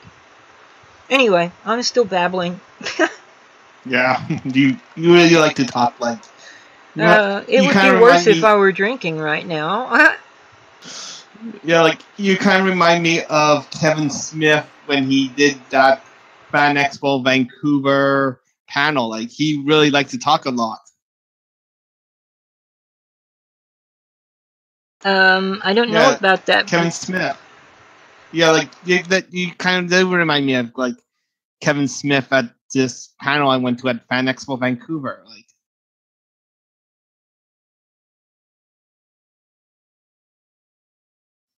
is that Vancouver, British Columbia, or Vancouver, Washington?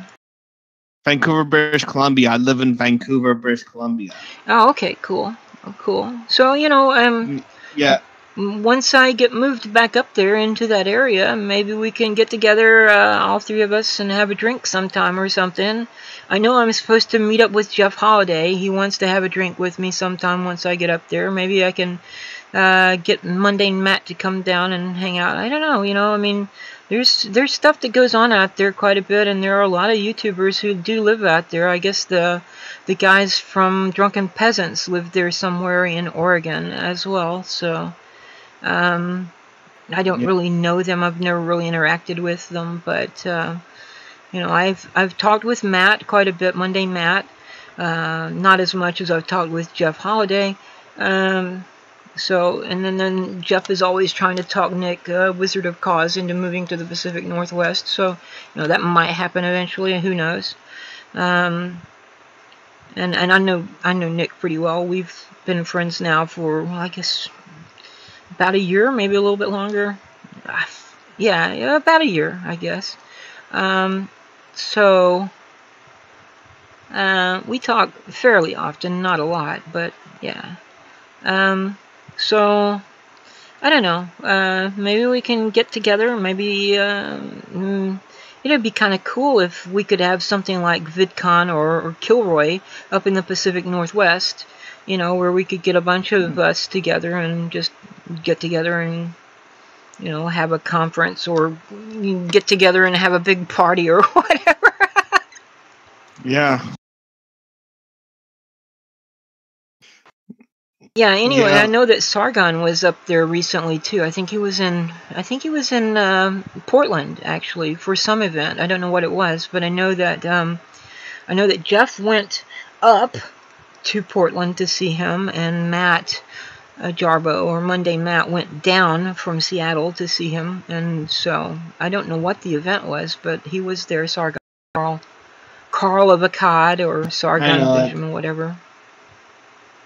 I know, like, I guess I kind of like made my position on Sargon clear. Like, I like it, but yeah, like, but I guess like maybe he could be like an okay person if you get to know him. Like, well, you know, I have my own issues with Sargon. I disagree with him on a number of things, but he doesn't seem like he's an obnoxious fuck like some people do. You know, I mean, I think like he would Macintosh, probably... like... Yeah, I mean, I think Sargon would be someone that you could sit down and have a conversation with, and it would be a generally civil conversation. And I think he would be someone that you could have a beer with, or, you know, smoke a joint with, or I don't know if he smokes pot or not, but, you know, certainly there in the Pacific Northwest, it's all legal for recreational and medical purposes. But yeah, I mean, he seems like the kind of person that would be relatively easygoing and easy to get along with in a social setting. I don't know that hanging out with him for like 3 or 4 days would be particularly entertaining, because, you know, I mean, we do have some ideological differences of opinion. I do think that he has, as Jim Desbra, or Grimjim Grimichu, has said, Sargon tends to conflate all types of socialism into Marxism, and there are a number of different types of socialism. I know, and actually I just remember, like, the time when Dave Collin actually conflates Sargon into Marxism. Man. Oh my God, this was just so fucking ridiculous. I mean, someone had brought up Dave Cullen recently, and I said, oh, well, you know, anybody that's far right enough that they think that Sargon is a Marxist has got to be some kind of a fanatic, you know?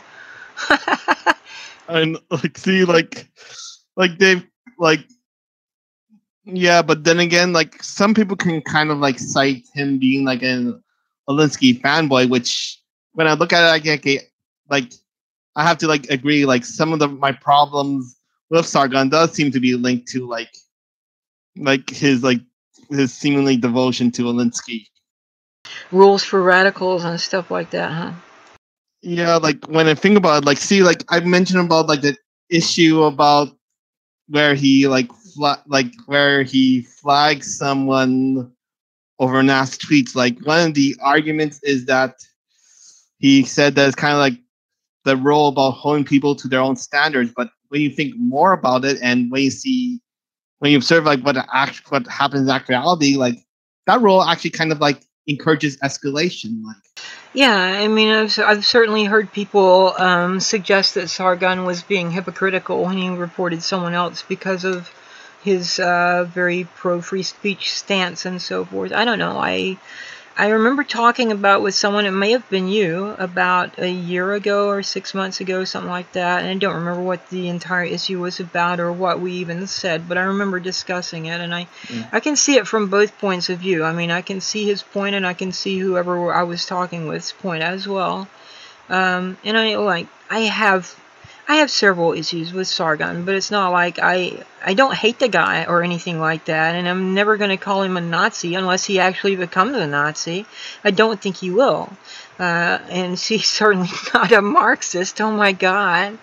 Right? I was very surprised. You know, he did the political compass probably back in 2015 or 2014 or something.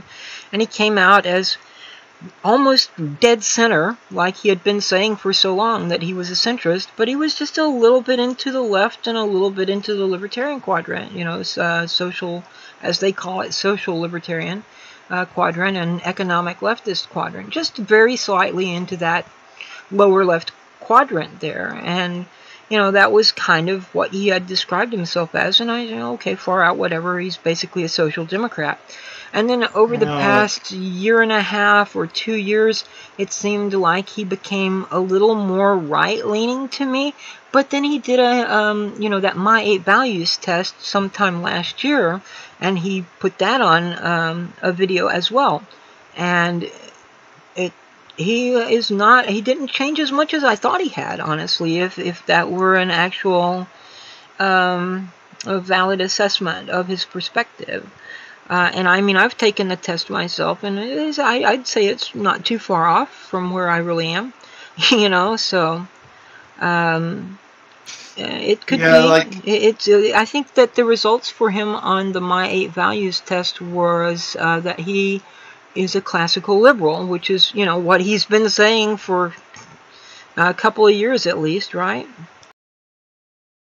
Yeah, like, still, like, I still see some things I kind of find cringy. Like, I guess I'm pro free speech myself, but after knowing about the whole thing about seeing the whole thing about him, like, reporting someone over, like, an insult, like, every time when he preaches about free speech, I just kind of find it a little cringy. Like, that's just my opinion. Was this actually about the Anita thing at VidCon? Because I mean, I can absolutely see Sargon's point in that, because I mean, she did violate the rules of VidCon. She abused him from the stage as a featured speaker or whatever, and that should not have been. Actually, I was talking about Christiosity, but see, like, actually, mostly because see what that Twitter spot came up because of the whole, like, because it was actually related to, like, the skeptic feminist stream that V held, and of course, like, it led to, like, another drama between him and right. Yeah, I remember there was a lot of stink about that, and you know, there were people who were, I mean, there were people that I think Kraut was there, for example, and I think Jeff Holiday was there, and there were several people who were involved in that, and you know, I mean, I thought it was in poor taste and everything, but I don't know that anyone could have fucking pissed themselves over it, right? I know, but actually I'm saying, like, see, like, with Sargon, like, his defense was, like, in his conflict with Thunderfoot was that he said that I'm a little bit of free speech absolutist. I believe nothing should be off limits. And then a few months later, when that subject of the stream came up again, he flagged someone over insults, like, which kind of, like, of course, like, I'm thinking, like, with the whole, like, Anita VidCon thing, like, I kind of, like, took, like, maybe no plum stance that maybe it's not a good idea to maybe go down that path, because, like, that kind of, like, take no plums, like, as stance on that, though. And then, yeah, you know, the thing with Thunderfoot, I really think that I don't know that Thunderfoot was quite as upset about that as it seemed that he was. I think that Thunderfoot has been pissed off at Sargon ever since they disagreed about the Brexit issue, because, you know, Sargon was very pro-Brexit and Thunderfoot was very anti-Brexit, and so I think that was the beginning of their falling out, really. Yeah, like I can probably imagine like it is like maybe like that was just like a straw that broke the camel's back, but see, like I gotta say, like I gotta be honest, like see, like when someone said that there are free speech absolutists and nothing should be off limits, and then flag someone for a nasty tweet, then well, I guess calling them a hypocrite would be factually correct. Like I'm actually currently writing a script about.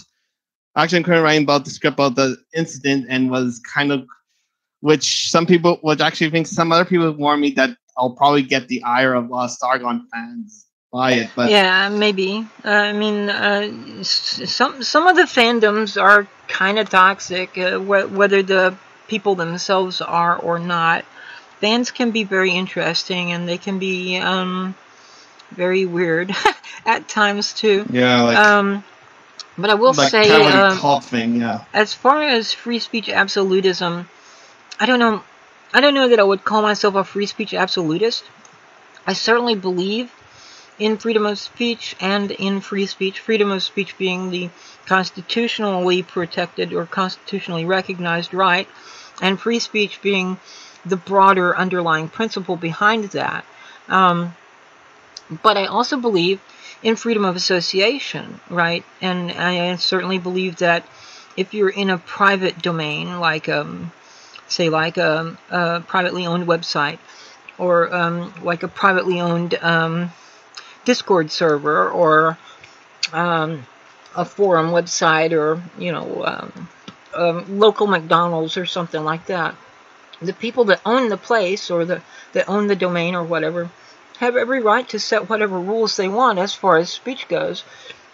And if you violate those rules or guidelines, they have every right to kick your ass out, or ban you, or mute you, or whatever they want to do in response. And I don't think that, I don't think that everybody should have to, just because you join a server or whatever, it doesn't mean that you have to be subjected to any goddamn fool thing somebody wants to say, right? I mean, like I have said in all of my servers, I don't want any fucking Nazi memes and Pinochet helicopter memes and shit like that. I don't want people coming in there and saying the N-word or calling Jews kikes or, stuff. I don't want to hear that shit, and if you want to say it on your own time, it's none of my business, right?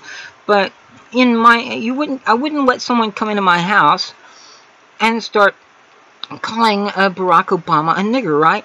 Because whether I like Obama or not, and I mean, as a person, he's probably okay, but as a politician, I wasn't very satisfied with him, to say the least. And I'm by no means a Republican, as I'm sure you're aware.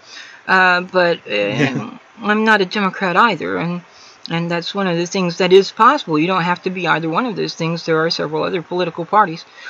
But yeah, I mean, I have a cousin who came into the house here when Dad was still alive and started calling Obama the N-word, and I was like, once she left, I said, do not ever allow her to come in here again, because if you do, I'm going to beat the living hell out of her. I didn't want to hear this language. It's not because it's Obama. It's just because I didn't want to hear people saying that. And she's ignorant. She is so fucking ignorant. I mean, she grew up in this area, right? Until she was, I guess, her senior year in high school, maybe, is whenever, when she finished her senior year in high school is when they moved away into the city. And there were no black people in this county when she was in high school here. Okay, so I finished high school here, but I didn't start high school here. I grew up in the Houston area, and we had fully integrated schools from grade 1 on. I've been in school with blacks and Hispanics and Asians and whites and Native Americans and Jews, and I don't remember any Arabic people, but there may have been. I just don't remember. I've been around people that were Mormons and Jehovah's Witnesses and Baptists and Catholics, Assembly of God, Muslims, Jews, neo-pagans, heathens. The thing is that we all studied together and we all played together.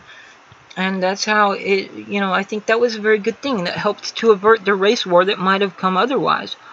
That we learned that people are people, and skin color or ethnicity or whatever doesn't really mean anything. There are good people and there are bad people of every ethnicity. It's not some kind of genetic thing to be ethically praiseworthy or some kind of reprobate or whatever. And so, I mean, there are people that are good and there are people that are bad, and it has fuck all to do with skin color or ethnicity. And I mean, her younger brother, at one point told me, I've been around them. I went to school with them. I know how they are. And I'm like, you stupid motherfucker. I've been around people of every ethnicity, basically, since I was like 6 years old. And I've been in school with them a hell of a lot longer than you have, right? And I've never had any problem with any. And the whole thing is, he and she and I, none of us is pure white. We are all three of us part Indo-European, which would be Caucasian or white.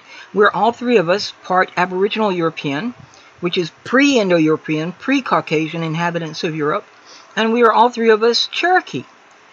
So it's not like any one of us is some kind of pure lily white whatever, which doesn't really exist anyway. So it annoys the fuck out of me to hear them spouting this ignorant bullshit. And knowing that I'm related to these people, I would fucking kick her ass so hard, I really would. Anyway, I'm gonna, goddamn, I am gonna go off on a rant. Well, actually, I just wanted to, I guess you should head up, but I actually want to say, that the video, the script I'm writing is actually mostly in response to a guy named Charming Man who, pretty much, defends Sargon in that instance, but I kind of, wanted to address a few of his points because it was 2 years, because 2 videos before that, he was willing to, condemn, Total Biscuit for the whole CockCon trap drama, and which is another kind of, which is blatant hypocrisy on that part. And also he said a few things that I don't think he really knows anything about.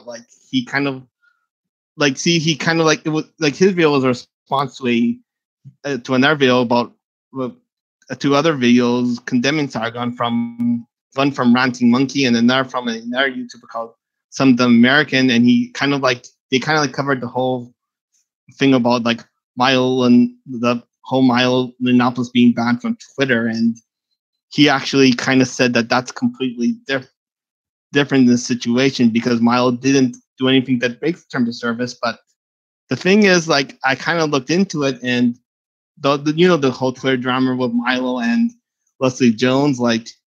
But I can probably get, there was probably some celebrity bias going on, but one of the things that Twitter revealed, that the reason why they banned Milo is because he retweeted some tweets that turned from Leslie Jones that appeared to be Leslie Jones, but turned out to be fake tweets. He retweeted fake tweets of her saying strongly anti-gay rhetoric. Saying that I see. Yeah, I do remember seeing something or reading something about there had been some fake tweets, but I don't know where they came from originally. You know what I mean? I guess a lot of people were assuming that Milo himself had made them and made them to look like they were actual tweets, and but I don't know where they came from. The big thing that I was told was, everything that I did see, and I didn't see that until later.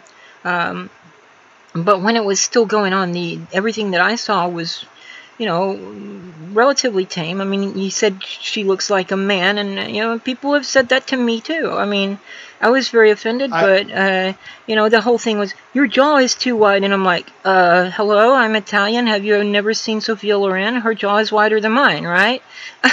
I know, actually about that, I think also, some, other people, Milo fans also, tweeted pictures of gorillas at Leslie Jones as well, which you can kind of, I mean, but are you responsible for your fans? That's another thing, too, right?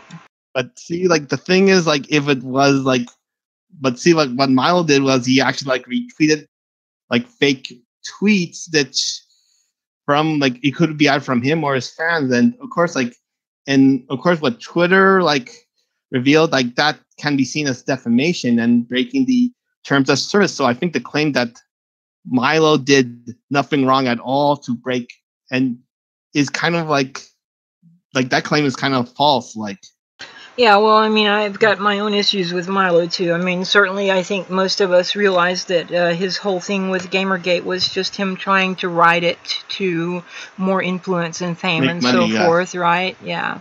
And a lot of people figured that out pretty early. There's also stories about how all the stuff that he supposedly wrote for Breitbart about Gamergate was not actually by him, but by someone else who was like a research assistant, and then he didn't wind up paying the dude, and I don't remember all this shit now. It's been like a couple of years since I remember reading this, and so I mean, I disagree with Milo about all kinds of fucking shit, right?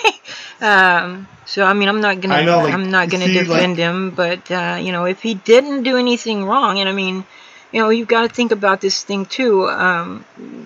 Did he know that those tweets were fake? And if he didn't, I mean, then you've got no intent to defame. And so I don't, you know, I mean, but, you know, I don't know. I don't know if he knew. I don't know if he made them up himself. I don't know if he got them from someone else. I don't know anything about it. Yeah, but basically, but actually kind of like see, like, defamation is kind of like something like very, have a loose definition to begin with. And of course, like, the question of like intent as well, but also like that could also lead to, like, when you look at defamation, like, him doing that could actually lead to the same result regardless of intent. So, yeah, that's true. I mean, but I mean, we do consider intent in our legal system. I mean, that's why there's a difference between murder in the first degree and involuntary manslaughter, for example. And those are, you know, two extremes in terms of homicide. They're both homicide, but one of them is not intended and it was an accident, blah, blah, blah. And the other one is like premeditated, yeah. I'm going to hunt you down and kill you and shit like that kind of stuff. And, you know, so I mean, there's clearly a difference between those two things. I mean, when you talk about ethics and law, theoretically, in terms of if you're developing a systematic philosophy, you do it in a certain order. And so you start off with various things, and eventually you get to ethics. So you do your ethics, which is concerned with internal justice, and then you move on to politics, which includes law or legal philosophy and economic philosophy. And politics deals with external justice. So, I mean, to talk about this in terms of ethics, and saying again that law should be based on ethics, but not any particular religion or sacred tradition, much less any particular sect thereof. When you talk about ethics in a kind of philosophical sense, and I mean, there are different ways of looking at it, but the one that I remember learning when I was an undergraduate, the first ethics course I took, a college level course I took when I was still a senior in high school through an extension program, was a class in ethics. And it was the same thing there. The thing was that there are four basic perspectives about ethics. One of them is legalism, which focuses on the act itself. You command that person does this thing, or you command that a person refrain from doing this thing. You know, thou shalt and thou shalt not type stuff, divine command type stuff. And it's always about a given act, an action in itself. But then you've got things like Moses told you in the law that if you commit adultery with a woman, blah, blah, blah. But I say unto you, if you look at a woman with lust in your heart, you've already committed the sin of adultery in your heart, right? So there was this kind of thing about attitude and intention and motivation that comes along later. So like, and that's where we get this whole thing about, you know, premeditated murder versus involuntary manslaughter. It's about motivation, intention, and attitude. And then along comes, consequentialism, sometime in 1700s, 1800s, with things like utilitarianism by John Stuart Mill. Utilitarianism is a type of consequentialism, and consequentialism instead of looking at the act itself or looking at the intention or motivation on which the act was based or the attitude in which the act is done. Consequentialism looks at the consequences of the act, so the means justifies the ends. It doesn't matter what the act is or what you intend, it matters what the outcome is. And then sometime in, I guess it's the 60s, late 60s, early 70s maybe, there was Joseph Fletcher's rather well-known and sometimes infamous, depending on who you are. I mean, the fundamentalist Christians absolutely despised it in the 80s and the late 70s and throughout the 80s into the 90s. They were always bitching about situation ethics. And that was the title of his book, Situation Ethics, he came out with. And that basically talks about the context in which the act is done, in which the behavior is performed. And I mean, to my way of thinking, the act is the least important of all, the act in itself, because intention is far more important. I mean, you shouldn't be held accountable in the same way for something if it were an accident, or if it were not intended, if it were involuntary, as you would be held in responsible if you had actually planned it out and shit and decided you were going to do this. And then there's also the so-called crime of passion, which isn't quite the same or quite as serious as premeditated cold-blooded murder that you've planned out in advance and you're going to do it. I mean, so that there are different gradations of stuff, and it depends on, your attitude when you do it and the intention and the motivation. But I wouldn't limit it to that either. I think that the context is also important, there may be mitigating factors involved in the situation or the context which have some very strong influence on what you do. I mean, one of the examples that I remember someone talking about with relation to situation ethics was, okay, so someone has taken you prisoner or taken someone else prisoner, and they tell you, taken someone captive, they've kidnapped somebody, and they tell you that they are going to kill this person unless you commit certain act, some criminal act for them, like you go rob the bank or you have sex with somebody who's, you have no emotional attachment or any kind of commitment to or whatever. So by any legalistic standard, you would be guilty regardless of what you did, because if you didn't commit the act they were demanding you did, you would be responsible for that person's death, not directly but indirectly, because you had refused to cooperate with the person, and you have every reason to believe they're going to do what they tell you they're going to do and kill this person if you don't carry out the act they've demanded of you. But then if you do that act, you've committed a crime. You've either, robbed a bank, which is theft, or you've committed adultery or fornication or whatever. And of course, that is a religious law there, and not a civic law. Actually, I have to log off. I have to have work tomorrow. I need to go to bed, so. Yeah, all right. Well, I mean, we've been going a lot longer than I did. It was 3:45 now, and I mean 3 hours and 45 minutes, and I wanted to stop around 2 hours in, and yeah. So okay, well, thanks again for coming on, and obviously we still have quite a lot to talk about. So hopefully you'll come back next Friday, and we can continue maybe this conversation or go on to something else.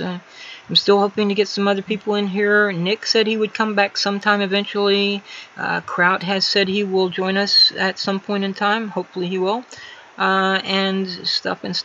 So thanks again. And I will go ahead and, I mean, you can leave, and I'm going to go ahead and say bye to everybody and stuff like that. All one people watching, which is me.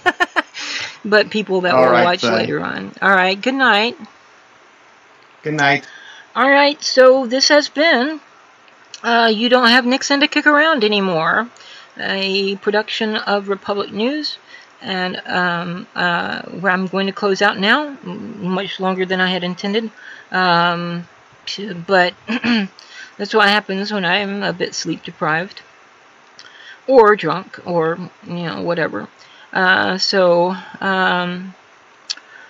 I'm going to go ahead and say, until next time, have fun, but stay safe. For Republic News, this is Liviana, signing off.